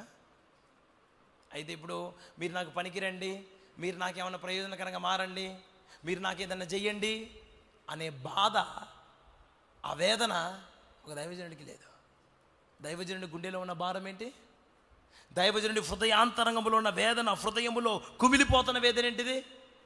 వాడు తెలుసుకొని మరలా దేవునిలో ఉంటే అంతే చాలులే, సంఘంలో చేర్చబడితే అంతే చాలులే, కృప పొందుకుంటే అంతే చాలులే, పొందులు తినే పొట్టుకు వాడు పాత్రునిగా మార్చబడకుండా ఉంటే అంతే చాలులే, యోగ్యునిగా బ్రతికితే అంతే చాలులే, వ్యభిచారునిగా మార్చబడకుండా ఉంటే అంతే చాలులే, వాడు సరైన కానుకైపోయినా పర్వాలేదు, నన్ను సరిగ్గా గౌరవించకపోయినా పర్వాలేదు, నన్ను ప్రేమించకపోయినా పర్వాలేదు, ఏమి లేకపోయినా పర్వాలేదులే, కొంచెం దయ్యుంచి నువ్వు ఇంటికి వస్తే బాగుండు కదా అని ఎదురు చూస్తున్నాడు తండ్రి. ఇది తండ్రి మనసు. మీరు చెడిపోకుండా ఉండాలని ఎదురు చూసేవాడు ఆత్మీయ తండ్రి. మీరు ఇంటికి దూరమైపోయిన వ్యక్తులుగా మార్చబడాలని కోరుకునేవాడు ఆత్మీయ తండ్రి. మీరు దిక్కు దశ లేని తెగిపోయిన గాలిపటాల వలె ప్రవర్తించకుండా బ్రతకటం ఇష్టపడిన వాడే నీ ఆత్మీయ తండ్రి. అది కావాలి ఆయనకి. చిన్నోడు తప్పిపోయాడు, బాగానే ఉంది. చిన్నోడు తిరిగి వచ్చాడు, అన్నీ తెలుసుకొని ఇంటి దగ్గర పెద్దోడు అలిగాడు. వాడు బయట నుంచి అడుగుతున్నాడు, ఇంట్లో కూడా రాట్లా, బయట నుంచి అట్టాడు. ఏందిరా లోపల ఏం జరుగుతుందిరా, ఏమైంది? వీడెవడు? పెద్దోడు అనండి, జ్యేష్ఠుడు అనండి. జ్యేష్ఠుడిలో ఉన్న లక్షణం ఏంది? బయట ఉండి లోపల ఏం జరుగుతుందో తెలుసుకోవాలా? ఏమండి? అరే నువ్వు పెద్దోడివి కదా, ఇంట్లో పోవచ్చు కదా, దర్జాగా పోవచ్చుగా. కూలి వాళ్ళని అడిగేది ఏంది నువ్వు? వాళ్ళని వీళ్ళు అడుగుతున్నావా? ఏమవుతుందాడా, ఏం జరుగుతుంది అక్కడ, ఏందిరా, ఏమేం కోసిండ్రా ఇడా, ఏం తింటున్నారు అందరూ? అమ్మో ఏంది ఎంతమంది వచ్చిండ్రు? బయట నుంచి ఎంక్వైరీలు వేస్తున్నట్టు వీడు. చిన్నోడు తప్పిపోతే మిద్దె మీద నుంచి ఎదురు చూసిండు తండ్రి, పెద్దోడు తప్పిపోతే మిద్దె మీద నుంచి దిగి వాడి దగ్గరికి పోయాడు. ఒరే నువ్వు జ్యేష్ఠుడివిరా, నీవెల్లప్పుడూ సదాకాలం నువ్వు నాతో ఉన్నా, నాకున్నవన్నీ నీవేరా తిక్కలోడా. ఎందుకురట్ట ఆలోచన చేస్తున్నావు నువ్వు? ఎందుకట్ట అనుకుంటున్నావురా? నువ్వు నా కొడుకు రాసిన, నువ్వు జ్యేష్ఠుడివిరా. ఒకరిని ప్రేమించాడని ఇంకోడు బాధపడ్డాడు, ఒకరిని మంచిగా పలకరించాడని ఇంకోటికి వేదన కలిగింది, ఒకరిని దగ్గరికి తీసేసరికి ఇంకోడు చాలా వేదనకు గురి అవుతున్నాడు. ఆ మనసు తండ్రిని అర్థం చేసుకునే మనసు కాదేమో. ఆ మనసు తండ్రి అంటే ఎవరో తెలియకనే అట్లా చేశారేమో. నా తండ్రి మనసు ఏంటిదో నాకు తెలుసు, నా తండ్రి హృదయం ఏంటిదో నాకు తెలుసు. అవును, విందు చేస్తే చెయ్యని, నాకు నా తండ్రి అన్యాయం చేసేవాడు కాదు అనుకోవాలిగా. వీడు పెద్దోడు, వీడు అక్కడే నిలబడ్డాడంట. ఈ పూట మీ దగ్గర నుంచి కోరుకుంటుంది ఏంటంటే, తండ్రులు నిజంగా మిమ్మల్ని ఆత్మీయంగా నడిపించే ఒక దైవజనుడు మీ సొత్తు కాదు కావాల్సింది, మీ క్షేమం కావాలి, మీ దీవెన కావాలి, మీ ఎదుగుదల కావాలి. రేపు మీరు తండ్రి ఇంట్లో మిగిలిపోయిన బిడ్డలుగా మార్చబడాలి. ఆ విందులో మీరు పాల్గొనాలి. ఉంగరము కానీ, కొత్త వస్త్రం కానీ, కాళ్ళకి చెప్పులు కానీ కోల్పోయిన వ్యక్తిగా నువ్వు ఉండటం తండ్రికి ఇష్టం లేదు. వాడేమో దూర ప్రయాణం అయిపోయి దూరంగా ఉంటుండంట తండ్రికి. ఆడ వేష్యలతోని, వేష్యలు అంటే విచ్చలవిడిగా బతికేవాళ్ళు. నేను ఒక మాట మిమ్మల్ని అడుగుతున్నాను, మీరు ఎవరితో సాహసం చేస్తారు మందిరానికి వచ్చి? ఇక్కడ జిగిలిచ్చే వాళ్ళతోని, విచ్చలుడిగా బతికే వాళ్ళతో కదా మన సాహసం. సేవకులతో సాహసం కలిగి ఉంటారా? నేను ఒక్కడి రాత్రి ఏడ్చుకుంటూ ప్రార్థన చేస్తున్నా, ప్రభా ఏంటయ్యా రేపు సంగతి ఏందయ్యా, నా బిడ్డల సంగతి ఏందయ్యా, నా కడుపులో నా భారాన్ని మోయగలిగినటువంటి నా పిల్లలు మీరు ఎంతమంది ఉన్నారు, నా హృదయాంతరంలో ఉన్న వేదన మోయగలిగినటువంటి స్థాయికి మీరు ఎంతమంది రాగలిగారు, ఆ మనసు మీలో ఎంతమందికి వచ్చింది? తండ్రులు దీవిస్తేనే, తండ్రుల దీవెనుంటేనే బెన్యామీను లాంటి చిన్నోడు కూడా దీవెనకు చిరునామాగా మార్చబడతాడు ఆయన నామంలో. హల్లెలూయా చెప్పండి అందరు గట్టిగా.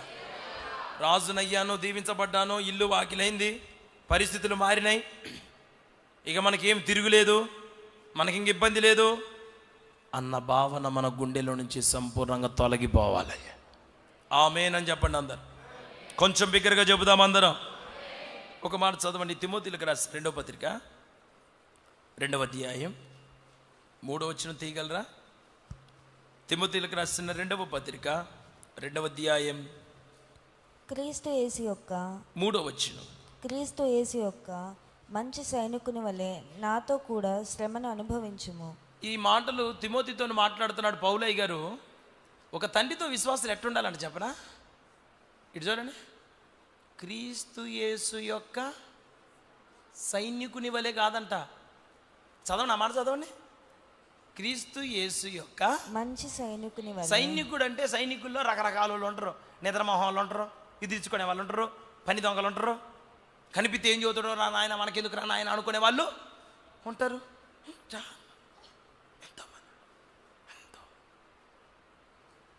కానీ నువ్వెట్టుండాలి నాతో? తిమోతి, నా కుమారుడా తిమోతి అని పిలుస్తుంటాడు ఎప్పుడు బట్టి నా పౌలయ్య గారిని. ఆయన అంటున్నాడు, నీవు కుమారుడవైతే తండ్రితో కలిసి శ్రమలు అనుభవించాలి. హల్లెలూయా అనండి అందరూ. ఏమండి, ఈ రోజున దైవజనులతో కలిసి శ్రమలు అనుభవించే దేవుని సంఘంలో ఉన్న దేవుని పిల్లలు ఎంతమంది ఉన్నారండి? సేవకునితో శ్రమ పడుతున్నారా, సేవకుని శ్రమ పెడుతున్నారా? ఇది చెప్పండి, నాకు విషయం చెప్పండి. ఏమండి, సేవకునితో ఉండి శ్రమ పడుతున్నారా? సేవకునితో ఇబ్బంది పెడుతున్నాడా? నేను మిమ్మల్ని నా సొంత మాటలతో ఇబ్బంది పెడితే నా లెక్క మామూలుగా, నా తోలు మామూలుగా వాళ్ళడు దేవుడు. నేను మిమ్మల్ని రకరకాల ఇబ్బందులకు నేను గురి చేస్తే దేవుడు నన్నే విడిచిపెట్టడు. ఇప్పుడు నేను మీకేం చెబుతున్నాను? నేను దేవుని కోసం కష్టపడుతున్నాను, నేను దేవుని కోసం ప్రయాసపడుతున్నా. మరి ఇప్పుడు మీరు నాతో కలిసి శ్రమ పడాలంటే ఇక్కడ కలసి అన్న మాట, నాతో కలిసి శ్రమపడు. మీకు ఇది కాదు కావాల్సింది. ఏం కావాలి చెప్పనా? అయ్యగారు ఈ పూట మన ఇద్దరం కలిసి భోంచేద్దామా అనండి. అనండి, నాతో చెప్పండి. అయ్యగారు మనం భోంచేద్దామా?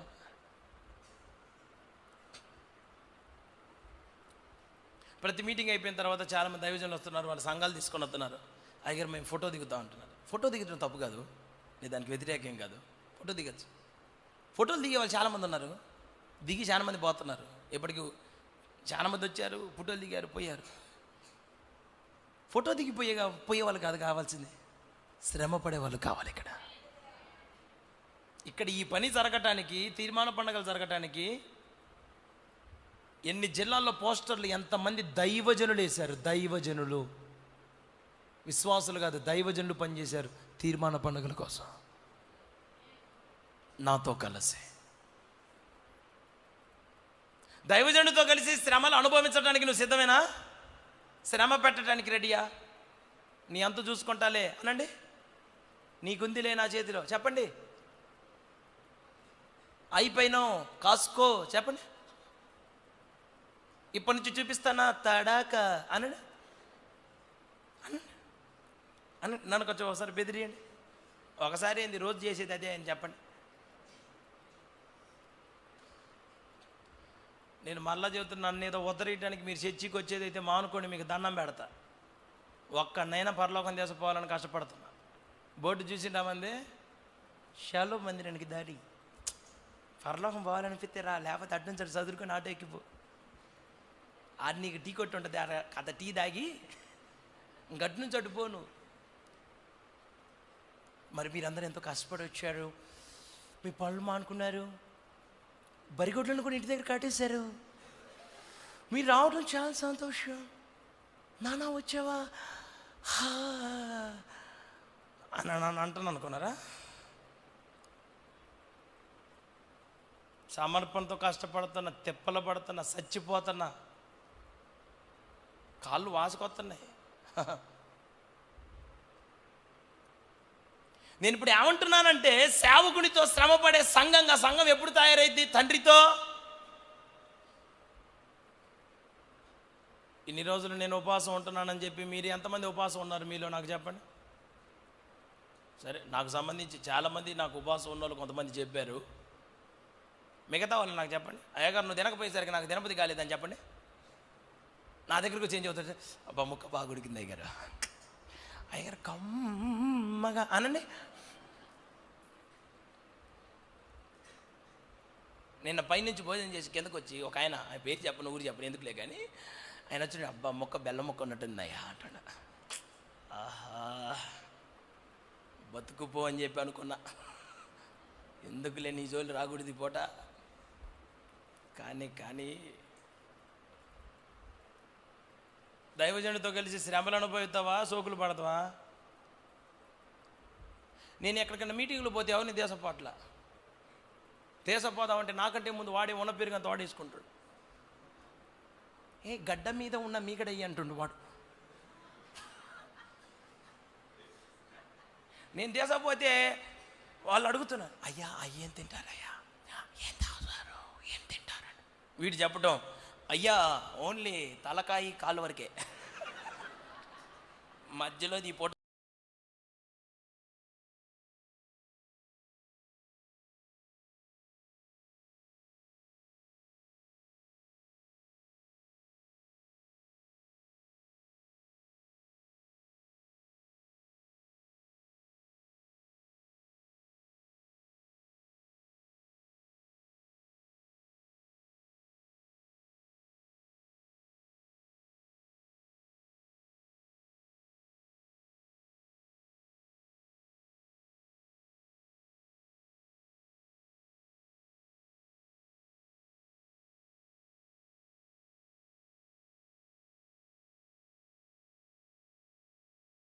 నాకు చేయడానికి ఏముందాయా అంటుంది. మరి ఇప్పుడు మీరేదో చేయాలన్నారు కదా అని నేను అడిగిన.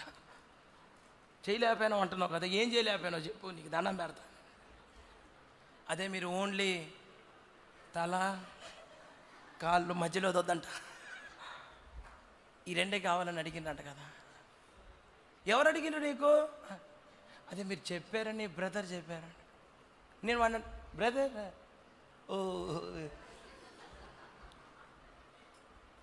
వాడంటుండు, అన్న మీరు తింటే బలం వస్తుంది అన్న అంటాడు.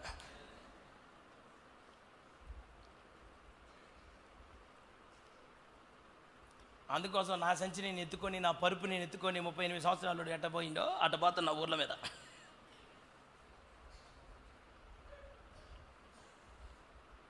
అయ్యా మేము మీతో కూడా వస్తామయ్యా అని చెప్పి ఒక అయ్యగారు నాతో పాటు వచ్చిండు. వచ్చి ఆడ నుంచి విశ్వాసి నెంబర్ తెచ్చుకొని రోజు ఫోన్ చేస్తుండు. అక్కడ సంఘం క్షేమాభివృద్ధి కలిగే కార్యాన్ని సర్వనాశనం చేయడానికి వచ్చింది ఆయన. ఎవరు నెంట పెట్టుకొని పోవాలంటే గుండెలు పగిలిపోతున్నాయి నాకు. మా నాన్న ఒక పక్కన సేవ చచ్చిపోయి చేసిండు. సేవలో ఉన్న భారాలు నాకు తెలుసు, సేవకుల కుటుంబంలో ఉన్న పరిస్థితులు నాకు తెలుసు, సేవకులు ఉన్న ఇబ్బందులు నాకు తెలుసు. ఎన్నో గాయాలై ఉంటాయి కడుపులో, ఎవరికి చెప్పుకోలేడు. వాడే దైవజనుడు. ఇప్పుడు ఇట్లాంటి మంచి దైవజనుడు దేవుడు మీకు ఇచ్చినప్పుడు, ఆ దైవజనుడితో సంఘం అంతా కలిసి చెప్పండి, అందరూ కలిసి శ్రమ పెట్టాలి అనండి. ఎర్నెస్ట్ పాల్ని సిలువకి వేయండి అనండి. మాకు బరబ్బా కావాలి చెప్పండి, మాకు దొంగలే కావాలి. నేను ప్రపంచాన్ని అడుగుతున్నా, ప్రపంచంలో ఉన్న క్రైస్తవ సమాజం అంతటిని అడుగుతున్నా, మీకు ఆత్మ సంబంధమైన దైవజనులు కావాలా, దొంగలు కావాలా? ప్రార్థన చేయడు. అయ్యగారిని ప్రార్థన చేయమని ఒక మీటింగ్లో అడిగిన, నాకు బుద్ధి తక్కువ, నాతో పాటు వచ్చిండు కదా అంటే ప్రేయర్ చేయండి అంటే, నేను ఎన్ని ప్రార్థనలు చేస్తాడో, ఎంత చేస్తాడో, ఎన్ని లోపటి మాటలు మాట్లాడుతాడో, ఎన్ని వాగ్దానాలు ఎత్తిపడతాడో నేను అనుకుంటున్నా. ఆయన ప్రార్థన చేస్తుండే. చూడండి, ప్రభువా యేసయ్యా, తండ్రి ప్రభువా యేసయ్యా, తండ్రి ప్రభువా యేసయ్యా, నేను నాయనా ఆగయా నీ దగ్గర ఉన్న మైకు ఇటు అయ్యా, ఉయ్యా మయ్యా, ఇటు రాయ్యా, ఇటు అయ్యా, ఉయ్యో.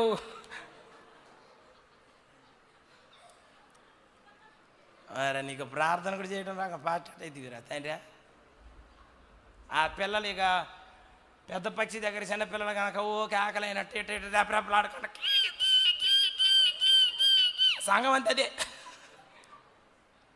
ఈయన మాత్రం మంచిగా అన్ని చోట్ల తిని దేవుడు మిమ్మల్ని పోషిస్తాడు, మీరు ధైర్యముగా ఉండండి, మీ విశ్వాసమును కోల్పోకూడదు. హల్లెలూయా. ఈ పూట కాకపోతే రేపటి పూట దేవుడు మీతో మాట్లాడతాడు. మరి ఏ పూట? ఎవరు కావాలి మీకు? ఆత్మ సంబంధమైన దైవజనులు వద్దా? ప్రతిష్ఠించబడి దేవుని కొరకు నలగొట్టబడి దైవజనులు వద్దా? ఏవో ఇన్ని సంఘాలు తిరుగుతున్నా నాకు భలే బాధ అనిపిస్తుంది. అరే ఒక అమ్మగారండి, అమ్మగారు కుంటుకుంటూ వచ్చి నాకు కూర వేస్తారు, పరిచయం చేస్తుంది, కుంటుతుంది. నేను మొదటిసారి పోయినప్పుడు ఆమె బాగానే ఉంది, ఇప్పుడు కుంటుతుంది. ఎందుకు ఇట కుంటుతుంది? వదిలే మనకెందుకులే అనుకున్నా. నాకేం బాధలు ఎక్కువ, గ్యాస్ ట్రబుల్, ఏదైనా అడిగిందాక అది అరగదా, ఏమంటే ఏమైనా అనుకోని పోనీలే అని చెప్పి, అమ్మా ఏందమ్మా కుంటుతున్నారు ఏంది అన్న. ఆమె ఒక భయంకరమైన విషయం చెప్పిన. అయ్యగారు మేము సేవకి వెళ్తుంటే అనుకోకుండా కింద పడ్డాము, నా కాలు ఇరిగింది అయ్యగారు, మనమేమో మీటింగ్ పెట్టుకున్నాం కదా మిమ్మల్ని పిలిచి, నేను ఇప్పుడు ఆపరేషన్ చేయించుకుంటే మీటింగ్కి డబ్బులు ఉండవని చెప్పి ఆపరేషన్ మానుకున్నాను అయ్యగారు. కాళ్ళంతా వాసి బోధ కాలైనట్టు ఇంతలా ఉంది, ఇట్లా లేబట్టి ఎత్తేసుకుంటే ఇటు నడుచుకుంటూ వస్తుంది అమ్మగారు. చస్తున్నారు ఒక పక్కన సేవ కోసం. ఆత్మ సంబంధమైన దైవజనులు మా ప్రాంతాలకి రావాలి, ఆ దైవజనులు మాట్లాడాలి, మా సంఘం బలపరచబడాలని వాళ్ళ ఆరోగ్యాలని లెక్క చేయకుండా కష్టపడుతున్న తరం ఒక పక్కన, అసలు దైవజనుడు ఎవరో నిర్వచనం తెలియకుండా భక్తి చేస్తున్న తరం ఇంకొక పక్కన.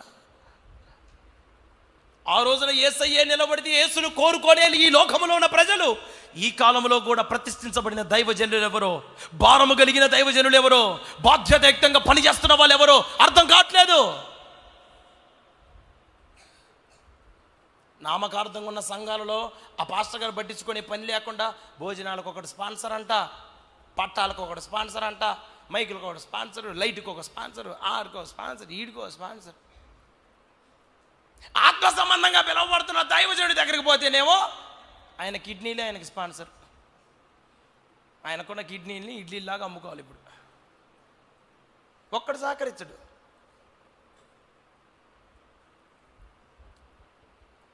అయ్యగారులు చచ్చిపోతుంటే, అయ్యగారు నలగొట్టబడుతుంటే, అయ్యగారు భారంతో నింపబడుతుంటే, మీ సేవకులతో కలిసి శ్రమ పడగలిగినటువంటి పిల్లలుగా మీరు ఎదుగుతారు కాక ఆయన నామంలో. చెప్పండి, అందరు గట్టిగా చెప్పండి. శ్రమ పడండి, కష్టపడండి. ఎంతమంది నిద్రలో పోవట్లేదు ఈ తీర్మాన పండుగల కోసం మీకు తెలుసా? ఎంత గ్రౌండ్ వర్క్ జరుగుతుంది లోపట. నేను అసలు క్యాంపస్లో కనపడట్లేదు మీకు. ఆన్ స్టేజ్ పెర్ఫార్మెన్స్ మీరు చూస్తున్నారు, దీని వెనకాల మోసేవాళ్ళు ఎంతమంది రాత్రి పగలు తిరుగుతున్నారు. చాలా బాధ అనిపిస్తుంది. నేను మిమ్మల్ని ఎవరిని శ్రమ పెట్టడానికి లేను. నేను అవసరమైతే నా ప్రాణాన్ని ఇట్లా పెట్టడానికి ప్రభు కొరకు సిద్ధంగా ఉన్నాను. నేను మీకు ఎవరికి భారంగా ఉండకూడదని నేను ఎప్పుడు అనుకుంటాను. కానీ వాక్యం చెప్పే మాట, ప్రతి సంఘ బిడ్డ, ప్రతి కుమారుడు, ప్రతి కుమార్తె తన తండ్రితో కలిసి శ్రమలు అనుభవించే బిడ్డలుగా మారిపోవాలి ఆయన నామములో. హల్లెలూయా చెప్పండి అందరు బిగ్గరగా, కొంచెం ఉజ్జీవంగా చెప్పండి. ఇంకో మాట చదువుతారా? ఫిలిప్పీలకు రాసిన పత్రిక, ఫిలిప్పీలకు రాసిన పత్రిక 2వ అధ్యాయం 22వ వచనం చదవండి. అతని యోగ్యత మీరు ఎరుగుదురు. తండ్రికి కుమారుడు ఎలాగూ సేవ చేయను, అలాగే అతడు నాతో కూడా సువార్త వ్యాపకము నిమిత్తము సేవ చేసెను. నా వైపు చూడండి. తండ్రికి చాకిరి చేసినట్లు పౌలయ్య గారికి చాకిరి చేసినట్ట. ఎవరండి? చదవండి అక్కడ. 21 పైన 2వ అధ్యాయం ఫిలిప్పి 2:21 చదువు. నేనును మీ క్షేమము తెలుసుకుని ధైర్యం తెచ్చుకుని నిమిత్తము తిమోతిని శీఘ్రముగా మీ వద్దకు పంపుటకు. విన్నారా? ఎవరు మాట్లాడలేదు? అడుగుతారు ఎవరండి? తిమోతిని పంపిస్తున్నాడంట. తిమోతి ఎవరంట? తండ్రికి కొడుకెట్ట సేవ చేస్తాడో అట్లా సువార్త వ్యాపకం నిమిత్తం, దేవుని పని నిమిత్తం కన్న తండ్రికి చేసినట్టు చేస్తున్నాడంటండి. నా వైపు చూడండి. ఓరకు వచ్చి ఆన్ స్టేజ్ పెర్ఫార్మెన్స్ ఇచ్చి, అన్న బాగున్నారా, మీ ఆరోగ్యం బాగుంది, మీరు భోంచేసారా, మీరు ఎంత మూతి అంతా ఇక కోతి మూతిలాగా పెట్టుకొని మాట్లాడిపోవటం కాదేడ. తండ్రితో కొడుకు ఎట్టుంటాడో అట్టుండాలంట దైవజనుడితో బిడ్డలు. హల్లెలూయా. తండ్రికి కుమారుడు ఎలాగూ సేవ చేయునో అట్లా ఈ సువార్త వ్యాపకం నిమిత్తం నాతో కూడా సేవ చేశాడు. చివరికి ఒక మాట చెప్పి నేను ముగిస్తాను, సమయం అయింది. ఆదికాండం 26వ అధ్యాయం 18వ వచనం చదవండి. అప్పుడు తన తండ్రి అయిన అబ్రహాము దినములలో త్రవ్విన నీళ్ల బావులు ఇస్సాకు తిరిగి త్రవ్వించెను. ఏలైనగా అబ్రహాము మృతి పొందిన తరువాత ఫిలిష్తీయులు వాటిని పూడ్చివేసిరి. అతడు తన తండ్రి వాటికి పెట్టిన పేర్ల చొప్పున తిరిగి వాటికి పేర్లు పెట్టెను. ఏంటిదంటండి? ఇటు చూడండి. అబ్రహాము బావులను తవ్వి చనిపోయాడు, ప్రాణం పోయింది. శత్రువులు వచ్చి బావులన్నిటినీ పూర్తి చేశారు. బావులన్నిటినీ పూర్తి చేస్తే ఇస్సాకంట కొత్త బావులు దవ్వలేదంట. హలో సంఘ బిడ్డలు, విశ్వాసులు వినండి అందరూ. కొత్త కొత్త ప్రయోగాలు చేయట్లేదంట తండ్రి లేడని. కొత్త కొత్త పద్ధతులు చేయట్లేదంట. కొత్త కొత్త విధానాలు కనపడట్లేదంట. తండ్రి ఏ బావులనైతే తవ్విచ్చాడో శత్రువులు ఆ బావులను పూడ్చేస్తే ఆ బావులనే మరలా తిరగ తవ్వించి ఏ దర్శనముతో ఆ తండ్రి బతికాడో, ఏ దర్శనముతో ఆ తండ్రి కష్టపడ్డాడో, ఏ దర్శనము ఏ తీర్మానముతో ఆ తండ్రి ఆ ప్రాంతములో ఆ కాలంలో జీవించాడో అదే దర్శనాన్ని భుజాల మీద ఎత్తుకున్నాడు ఇస్సాకు. ఇంతటితోనైతే ఆమెనంటే ఇంతటితో క్లోజ్ అయ్యేది, బాగానే ఉండేది. కానీ ఇది కాదు మ్యాటర్. ఇప్పుడు విషయం ఏందనుకుంటున్నారు? తవ్వారు, నీళ్లు పడ్డాయి. వాళ్ళ నాన్న ఉన్నప్పుడు ఆ బావులకు పేర్లు ఉన్నాయి. ఏ పేరైతే వాళ్ళ నాన్న పెట్టాడో ఆ మాట చదవండి. అతడు తన తండ్రి వాటికి పెట్టిన పేర్ల చొప్పున తిరిగి వాటికి పేర్లు పెట్టాను. ఏంటిదంటే వాళ్ళ నాన్న ఏ పేరైతే పెట్టాడో, నా వైపు చూడండి. దీనికి ఒక పేరు పెట్టారనుకోండి, ఈ పేరు ఎవరిదయ్యా అని అడిగితే వాళ్ళ నాన్న పెట్టిన పేరండి అంటారుగా. వాళ్ళ నాన్న పెట్టిన పేరు అంటే ఊకే వాళ్ళ నాన్న పేరు ఏడ మోగిద్దో ఏమో అని చెప్పి ఇస్సాకు ఆయనకి నచ్చిన పేరు పెట్టుకున్నాడా? ఆయనకి నచ్చిన పేరు పెట్టుకొని ఈ పేరు ఎవరు పెట్టారు?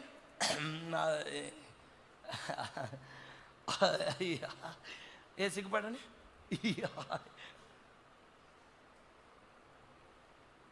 ఎవరయ్యా పేరు పెట్టింది అని అంటే, అవును నేనే పెట్టినా. నా పేరు కనపడకూడదు, నా తండ్రి కనపడాలని కోరుకోవాలంట కొడుకు అన్నాడు. కానీ మీకుండే మనసు ఏంటిది? మరి నేను మీకు గుర్తుంటున్నానా? ఈ మధ్య నన్ను అడుగుతుంటే చాలా మంది. నేను అట్లాంటి వాళ్ళకి నేనేం చదువుతా, నేను ఎప్పుడో మర్చిపోయాను చదువు. నాకు ఎప్పుడో చిన్న మెదడు ఎప్పుడో చితికింది, నేను ఎప్పుడో మర్చిపోయినా నిన్ను. మరి గుర్తుంటే మా గురించి ఆలోచన చేస్తున్నారా? ఎందుకు నువ్వు వేరే లోకంలో ఉంటావా?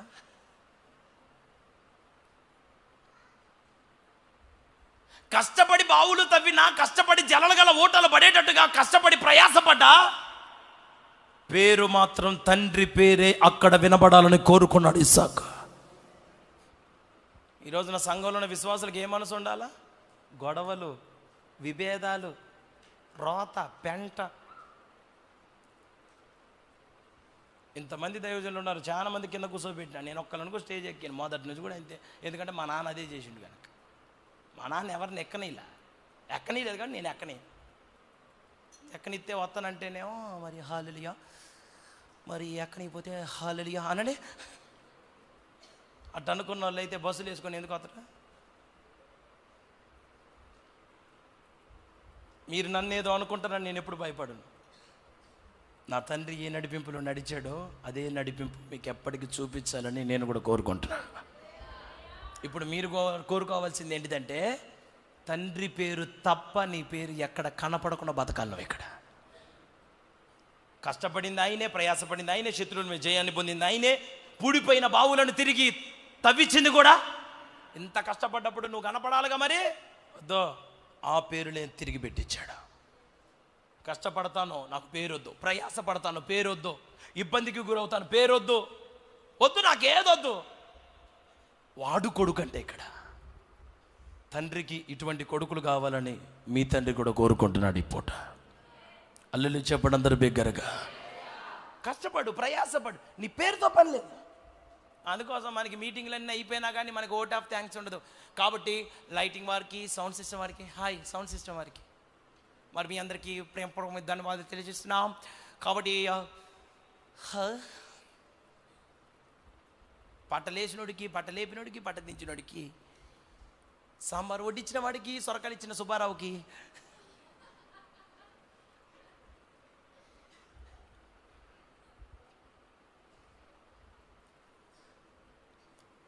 శత్రువు పనేమో పూడ్చేది, కొడుకు పనేదేమో తవ్వేది.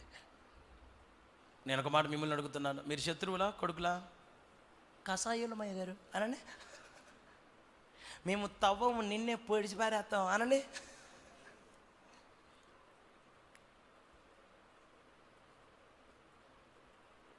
నా మాటలు ముగించే ముందు మీ అందరికి ఒక మాట. బెన్యామీను దుఃఖపుత్రుడు, అట్లాంటిది తండ్రి వాడిని చేతిలో పట్టుకొని వీడిని నీ కుడి చేతి పుత్రునిగా మార్చు ప్రభువా అని ప్రార్థన చేశాడు. తండ్రిని బట్టి వాడి బతుకు దీవెనకరంగా మార్చబడింది. జ్యేష్ఠుల స్వాస్థ్యాన్ని సంపాదించుకోవడానికి, ఆ జ్యేష్ఠత్వపు హక్కును సంపాదించుకోవడానికి కష్టపడి ప్రయాసపడి కోరెండిపోయిన, కడుపులు ఎండిపోయిన, పేగులు ఎండిపోయిన తిండిని అన్నిటిని పక్కన పెట్టి ఇదిగో కూర గిన్నె పట్టుకొని రెడీగా కూర్చున్నాడు జ్యేష్ఠత్వం కోసం. ఆ యాకోబు తన కుమారునికి చేసిన ప్రార్థనను బట్టి కుమారుడు దీవెనకరమైన వ్యక్తిగా కొనసాగించబడ్డాడు. అల్పుడే, అనర్హుడే, అప్పులలో ఉన్నవాడే, తిప్పలలో ఉన్నవాడే, దిక్కులేనివాడే, ఆదరణ లేనివాడే, అండలేనివాడే, మేలు పొందనివాడే, కానీ తండ్రి ప్రార్థనను బట్టి వాడు సమస్తమును, ఎవ్వరు ఇంతమంది పిల్లలలో పొందని ఘనత బెన్యామీనుకు దక్కింది ఆయన నామంలో. నేను ఇప్పుడు మీకు చెప్పే మాట, ఊకే అనవసరమైన వాటిని అన్నిటి పూడ్చిపడే. ఇటు చూడండి, ప్రార్థనని పూడ్చేస్తాం అనండి, ప్రార్థనని పరిచర్యని పూడిస్తాం అనండి, అవసరమైతే చివరికి నిన్ను కూడా.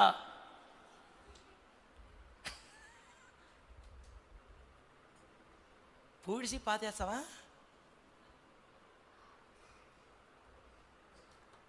మీరు జాగ్రత్తగా ఉంటారని అనుకుంటున్నాను. ఆత్మీయ తండ్రి ఖర్చు అయిపోతున్నాడు, ప్రయాసపడతాడు. మిమ్మల్ని రేపు ఆయన ఎదుట నిలవబెట్టాలనే ఒకే ఒక దర్శనం తప్ప ఇంకొకటి లేదు. అందుకోసం దానికి ఇంత ఖర్చు పెట్టి నేను ఏ పూట మీకు సందాలు నేను పట్టలేదు, పట్టను కూడా. మీరు ఇవ్వాలా, చెయ్యాలా? వద్దు. మీరు దేవుని కోసం ఏమైనా చేయండి, మీరు దేవుని కొరకే బ్రతకండి, మీరు కుమారులుగా మిగిలిపోండి. ఖచ్చితంగా ఎంత శ్రమ పడినా, బావులన్నీ తిరిగి తోడిచ్చినా చివరికి సొంత పేర్లు పెట్టలా. అన్నం తినే దగ్గర పేరు పెట్టేవాళ్ళు ఎంతమంది ఇక్కడ? నాకు పండుకునే దగ్గర పేరు, ఫ్యాన్ దగ్గర పేరు, లైట్ దగ్గర పేరు. తండ్రిని మాదిరికరంగా పెట్టుకోండి. తండ్రిని పోలి నడవండి. ఎట్ట నడుస్తున్నాడో చూడండి. తండ్రి ఆత్మీయ నాయకుడు ఎట్ట నడిపించబడుతున్నాడు, ఏ భారంతో ఉన్నాడు, ఆ బాధలు పెట్టుకోండి. మళ్ళీ నువ్వు నాకు ఒక బాధగా మాకు ఆ బాధకరమైన ప్రవర్తన యేసు నామములో దేవుడు నీలో నుంచి ఖచ్చితంగా తొలగించునుగాక ఆయన నామములో. నువ్వు ఇంకా బాప్తిసం తీసుకోలేదనే బాధ నా కడుపులో ఉంది, ఇంకా సమర్పణలోనికి రాలేదన్న బాధ నా కడుపులో ఉంది.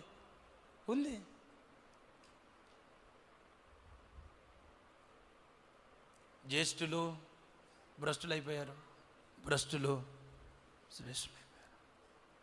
ఆత్మీయులు శరీరానుసారులు అవుతున్నారు, శరీరానుసారులు ఆత్మానుసారులు. బలాఢ్యులు కూలిపోతున్నారు, నీతిమంతులు పడిపోతున్నారు. వాక్యం తెలిసిన మిమ్మల్ని నేను ఒక మాట అడుగుతున్నాను, కడవరకు ఈ విశ్వాసంతో నిలబడతారా? ఈ తండ్రితో కలిసి మీరు కూడా శ్రమ పడతారా? మీకు నాకున్న కనెక్షన్ ఏంటి? ఒక ఉద్యోగం, ఒక వ్యాపారం, ఒక డబ్బు, ఒక గుడ్డ, ఒక కూడు, ఇదా? రండి కష్టపడదాం, దేవుని నామాన్ని పైకెత్తుదాం, అందరం కలిసి నలుగురిని దేవుని కొరకు సంపాదిద్దాం. తండ్రికి కుమారుడు ఎట్ట పని చేసిండో కన్న తండ్రికి చేసినట్టు చేసిండంట తిమోతే. రండి అట్లనే ఉందాం. నేను కూడా చాలా విశాలమైన హృదయం కలిగిన వాడిని. ఆత్మ సంబంధమైన విషయాలలో తప్ప శరీర సంబంధమైన విషయాలలో, మిగతా విషయాలలో నేనేం పెద్దగా పట్టించుకునేవాడిని కాదు. నాకు ఆత్మీయంగా నేను సరిగ్గా లేకపోతే నేను ఇష్టపడను, నేను కొంచెం దూరంగా ఉంటా, దూరంగా ఉంచుతా కూడా. మీరు రండి, అందరూ రండి, ఆత్మీయతలోనికి రండి, ఆత్మీయులుగా ఉండండి, ఆత్మ సంబంధమైన వ్యక్తులుగా మారండి. మీరు పేర్లు పెట్టుకోవాలని చూడొద్దు. నీ పేరు కాదు ఇక్కడ, తండ్రి పేరే వినబడును గాక. తండ్రి పేరుని మనము వినిపించేటట్లుగా మనం భక్తి చేయదుము గాక. బాప్తిసం తీసుకోలేదన్న బాధ నా కడుపులో ఉంది కనుక ఈ బాధను అర్థం చేసుకొని, మీలో ఎంతమంది అయితే ఈ పూట బాప్తిస్మానికి సిద్ధపడి తండ్రి మనసును అర్థం చేసుకుంటారో వాళ్ళకి నేను ఇప్పుడే బాప్తిసం ఇచ్చి వెళ్తాను. సిద్ధపడ్డ వాళ్ళు ప్రార్థన అయిపోయిన తర్వాత నాకు ఇక్కడికి వచ్చి నిలబడాలి. మోకరించండి, కళ్ళు మూసుకోండి, ప్రార్థన చేద్దాం. దేవుడు మనతో మాట్లాడిన ప్రతి మాట బయట ఉన్న వాళ్ళు కూడా అందరూ లోపలికి రండి, ముగింపు ప్రార్థన చేద్దాం. రండి, దేవుని సన్నిధిలో దేవుని పాదాల దగ్గర అందరం ప్రణమిలుదాం.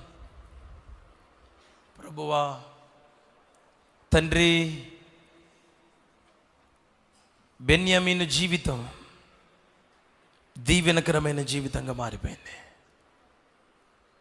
దుఃఖపుత్రునిగా పిలువబడిన బెన్యామీను ఆశీర్వదింపబడిన వ్యక్తిగా మిగిలిపోయాడు. ప్రభువా, మీరందరి నోళ్ళు తెరవాల చక్కగా, ఎవ్వరు మౌనంగా ఉండొద్దు. బావులను తవ్వాడు, పేరు మాత్రం తండ్రి పేరే పెట్టాడు. ఎక్కడ కనపడ్డు, ఇస్సాకు తండ్రిని ఎత్తి చూపించాలని కోరుకున్నవాడు. ఈ పూట నీ పరిస్థితి ఏంటి? ఈ పూట నీ స్థితి ఏంటి? ఈ పూట నీ ఆలోచన ఏంటి? రావాలి, అందరూ రావాలి త్వరగా. వాయిద్యాలతో సహా ప్రతి ఒక్కళ్ళు రండి, అందరూ రండి. ప్రభువా, దుఃఖపుత్రున్నయ్యా, నష్టజాతకున్నయ్యా, దిక్కులేని వాణ్ణయ్యా, తల్లి విడిచిపెట్టిందయ్యా, బెన్యామీను ఒంటరి వాడుగా మిగిలిపోయినట్లుగా నేను కూడా ఒంటరి వాణిగా మిగిలిపోయాను. ప్రభువా, ఆదరించేవారు లేరయ్యా, ఓదార్చేవారు లేరయ్యా, ప్రేమించేవారు లేరయ్యా, నా కోసం ప్రార్థించేవారు లేరయ్యా, నా తండ్రులు ప్రార్థనా పరులు కారయ్యా. అయితే నా కోసం ప్రార్థించటానికి, నన్ను దీవించటానికి, నా పరిస్థితులన్నిటిలో నుంచి నన్ను విడిపించటానికి నీవు నాకు ఆత్మీయంగా ఒక తండ్రినిచ్చావు. ఆ తండ్రితో నేను ప్రయాణం చేయాలి, ఆ తండ్రితో నేను కలిసి బ్రతకాలి. ప్రభువా, ఈ పూట నేను నడవాలని కోరుకుంటున్నాను. ఉపదేశకులు 10,000 మంది ఉన్నా తండ్రులు లేరు కదా ప్రభువా, తండ్రి ఒక్కడే అంట కదా తండ్రి. ఆ తండ్రిని పోలి నడుచుకునే కృప మాకు దయచేయండి అయ్యా. తండ్రిని పోలి నడిచే నడక మాకు దయచేయండి ప్రభువా. తండ్రిని పోలి నడిచే హృదయాన్ని మాకు దయచేయండి అయ్యా. మా దైవజనుడి పోలికలో, నీ పోలికలో నడిపించబడుతున్న దైవజనుడు కదా ప్రభువా. మేము కూడా ప్రయాసపడే మనసు మాకు దయచేయి. ఎందుకో తండ్రిని చూపించాలన్న ఆలోచన మాకు లేదు. కష్టపడుతున్నాం పేరుకి కానీ, ప్రయాసపడుతున్నాం పేరుకి కానీ, తండ్రికి కుమారుడు ఎలాగూ సేవ చేశాడో మేము అట్లా అనుకోవట్లేదు ప్రభువా. పరాయోళ్ళలాగా ఏదో ఆశిస్తున్నాము, ఏదో కొంత మెప్పు కోరుకుంటున్నాము, ఏదో ఒక ఘనత కోరుకుంటున్నాము, ఏదో ఒక మంచి పలకరింపు కోరుకుంటున్నాము. ఇవి కాదయ్యా మాకు కావాల్సింది. తండ్రితో ఒక కుమారుడు బ్రతికినట్లు మేము బ్రతకాలి. మేము కూడా బెన్యామీనుగా ఆశీర్వదించబడాలి తండ్రి. తండ్రికి కళ్ళు కనపడని మాట నిజమే, తండ్రి గుడిసెలో ఉన్న మాట నిజమే, తండ్రి దేనికి పనికిరాని వాడిగా మార్చబడిన మాట నిజమే. కానీ ఆ తండ్రి చేతులెత్తి ప్రార్థిస్తేనే దీవించబడతామయ్యా. ఆ తండ్రి చేతులెత్తి ప్రార్థిస్తేనే మేము ఆశీర్వదించబడతామయ్యా. ఆయన దగ్గర మమ్మల్ని మేము తగ్గించుకునే మనస్సును మాకు దయచేయండి తండ్రి. మా బ్రతుకులను తగ్గించుకునేటువంటి మనస్సును మాకు ఇవ్వండి ప్రభువా. మా జీవితాలను తగ్గించుకునేటువంటి మనసుతో మమ్మల్ని నింపండి తండ్రి.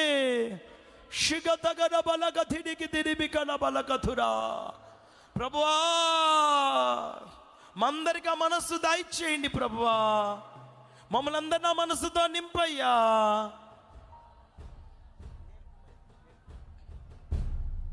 అటువంటి మంచి మనస్సును మాకు దయచేయి.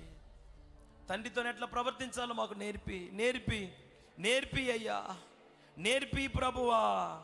తండ్రి లేకపోతే మాకు శాపం పోదు, ఈ ఒంటరితనం పోదయ్యా, ఈ దుఃఖం పోదయ్యా, ఈ అవమానం పోదయ్యా.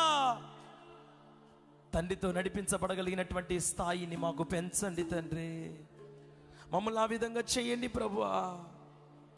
మీ సొత్తును కాదు మిమ్మల్నే కోరుకుంటున్నాను అంటున్నాడయ్యా పౌలు. వాళ్ళ దగ్గర డబ్బు మాకెందుకు ప్రభువా? వాళ్ళ ఆత్మీయులుగా మార్చబడితే మాకు అంతే చాలు తండ్రి. ప్రభువా, మాదిరికరంగా ఉంచి నడిపించబడుతున్నటువంటి మా దైవజనుడు ప్రయాస మేమందరం నేర్చుకునే కృప మాకు దయచేయండి ప్రభువా. కష్టపడతాము, తండ్రితో కలిసి శ్రమ పడతాము. తండ్రి కోరుకుంటుంది నువ్వు ఇంట్లో ఉంటే చాలు, నువ్వు క్రమంగా బ్రతికితే చాలు, నువ్వు దేవునికి దగ్గరగా బ్రతికితే చాలు, నువ్వు తిరిగి తెలుసుకొని నీ తప్పు తెలుసుకొని వస్తే చాలు. నువ్వు బయట ఉండకూడదు, నువ్వు బయట బ్రతకూడదు. ప్రభా, నాకు బ్రతుకు దయచేయి నా దేవా. అందరూ ప్రార్థనలో ఉండండి. నేను కూడా అట్లనే నడుస్తాను ప్రభా. కోరుకున్నామా? 5 నిమిషాలు మనం ముగించుకోబోతున్నా. రాబాలక శబక ధిరాబాలక రాబాలక తుడా గ్లోరీ.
మరణము పొందునంతగా నీవే చూపిన మాదిరిని నా ప్రతి అణువులో నీ పోలిక కలుగజేయుమా నా దేవా, నా ప్రతి అణువులో నీ పోలిక కలుగజేయుమా నా దేవా. నిర్భుమయా నా యేసయ్యా, నిర్భుమయా నా యేసయ్యా, నీ కాడి మోయుట నాకు నేర్పుమయ్యా. నీ కాడి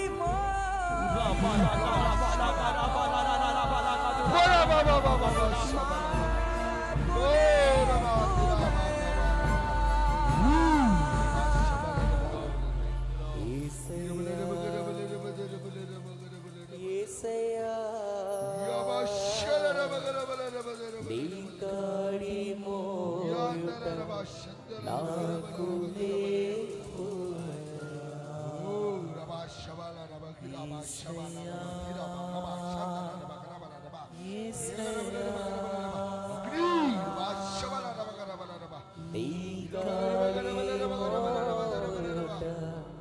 నాకు నాకు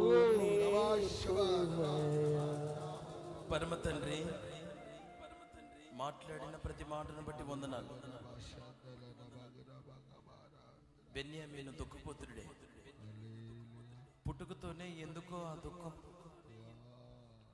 తల్లి కూడా విడిచిపెట్టింది.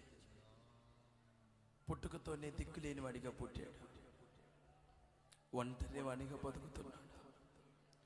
భూమి మీద తనకు సంబంధించిన వ్యక్తులు ఎవరు లేరు, కానీ తన తండ్రి తనను చేతుల్లోకి పట్టుకొని ప్రార్థన చేశాడు. ప్రభు, వీడు దుఃఖపుత్రుడు కాదు, నీ కుడి చేతి పుత్రుడిగా మార్చి పంపించయ్యా. వీడు ప్రపంచంలో కుడి చేతి పుత్రుడిగా, నీ కుడి చేతి పుత్రుడిగా బ్రతకాలయ్యా.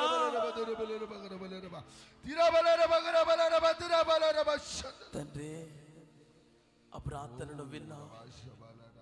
తండ్రి గుడిసెలో ఉన్నాడు, తండ్రి కళ్ళు లేకుండా బతుకుతున్నాడు, తండ్రి ఒక అనామనుకునిగా మిగిలిపోయాడు తండ్రి.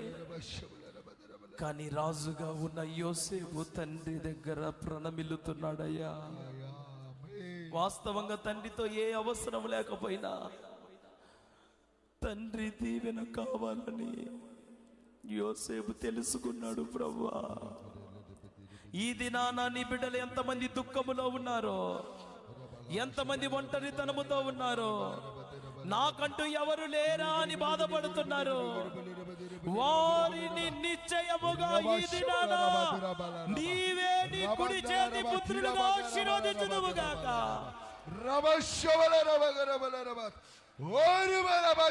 తండ్రితో ఎట్లా బ్రతకాలో వారికి నేర్పించండి.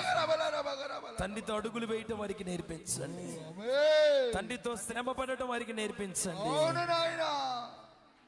తండ్రి పేరు కాక తమ పేరు ఎక్కడ కనపడనివ్వకుండా ఆయన పెట్టిన పేరునే కొనసాగించే మనస్సును మా అందరికి అనుగ్రహించండి. మాట్లాడిన ప్రతి మాటను బట్టి వందనాలు. తీర్మానం చేసుకున్న బిడ్డలందరినీ బట్టి స్తోత్రం. బాప్తిస్మాలకి నీ బిడ్డలందరినీ నీ చేతికి అప్పగిస్తున్నాను. అనేకుల హృదయాలు ఇప్పుడు తెరవబడును గాక. తప్పక దైవజనుల గుండెలో ఉన్న భారం ఈ పూట నీ బిడ్డలకు అర్థమవును గాక. కార్యాలు జరిగించండి. నీ నామానికి మహిమ, ఘనత, ప్రభావాలు పొందుకోండి. రాత్రి మీ దాసులు రాజన్న గారిని క్షేమంగా మా మధ్యలో తోడుకోండి. అన్న నిలబెట్టాలి ప్రభువా. మీరు మాలో ఉన్న ప్రతి బలహీనతను ఎత్తి చూపించండి తండ్రి. సూటిగా తేటగా మాట్లాడి కృపతో నింపి నడిపించి ఆశీర్వదించు. నీ నామానికి మహిమ, ఘనత, ప్రభావాలు పొందుకోండి. యేసు నామమున అడిగి పొందుకుని నామన పరమ తండ్రి, ఆమేన్.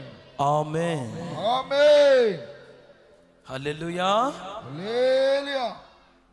ఒక్క మాట గమనించండి. మనకి ఇప్పుడు బాప్తిస్మాల కార్యక్రమాలు ఉన్నాయి. బాప్తిస్మాలు తీసుకునే వాళ్ళు కొంచెం నాకు దయచేసి ఇక్కడికి వచ్చి నిలబడాలి. మనపూర్వకంగా మీ అంతటా మీరుగా దైవజన మనసుతో తెలుసుకొని ఇక్కడికి వచ్చి ఇటువైపు వచ్చి నిలబడండి. బాప్తిసం తీసుకునే వాళ్ళు రండి త్వరగా.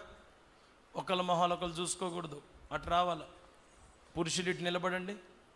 నేను దేవుని కోసం బతుకుతానన్న వాళ్ళు, దేవుని కొరకు జీవిస్తానన్న వాళ్ళు, ఓకే, వీళ్ళకి బాప్తిస్మాలు ఇద్దాం. దేవుని కొరకు బ్రతకడానికి తీర్మానం చేసుకుని బిడ్డల మీద దేవుడే తన కృపను నింపి దేవుడి వారిని కడవరకు యోగ్యులుగా నిలవబెట్టి నడిపించునుగాక. హల్లెలూయా. కనుక మనందరి బాప్తిసాల కార్యక్రమాలకు అక్కడికి వెళ్ళాలి. ఇప్పుడు రెండవది ఒక విషయాన్ని గుర్తుపెట్టుకోండి. నైట్ అందరం ఉపవాసం ఉంటాం. ఈరోజు శనివారం, మన క్రమం అదే కదా. అది సంగతి. రాత్రికి అత్త ఏమన్నా సగుబియ్యం కాస్తారేమో తాగుదురు. కానీ పోయిన సంవత్సరం ఏమో రాగి జావ కాచినాం. ఈసారి ఏమో కొంచెం సగ్గుబియ్యం కొంచెం చిక్కగానే కాపిత్తలే, దడేం పుట్టదు, సరేనా? కనుక ఎవరు కూడా మరి నాకు దడ పడుతుంది ఒక ముద్ద అన్నం పెట్టా నా రామాకండి. భలే వస్తారు, సత్రానికి వచ్చినట్టు వస్తారు నా దగ్గరికి. మీరు అడిగినా నేను పెట్టను.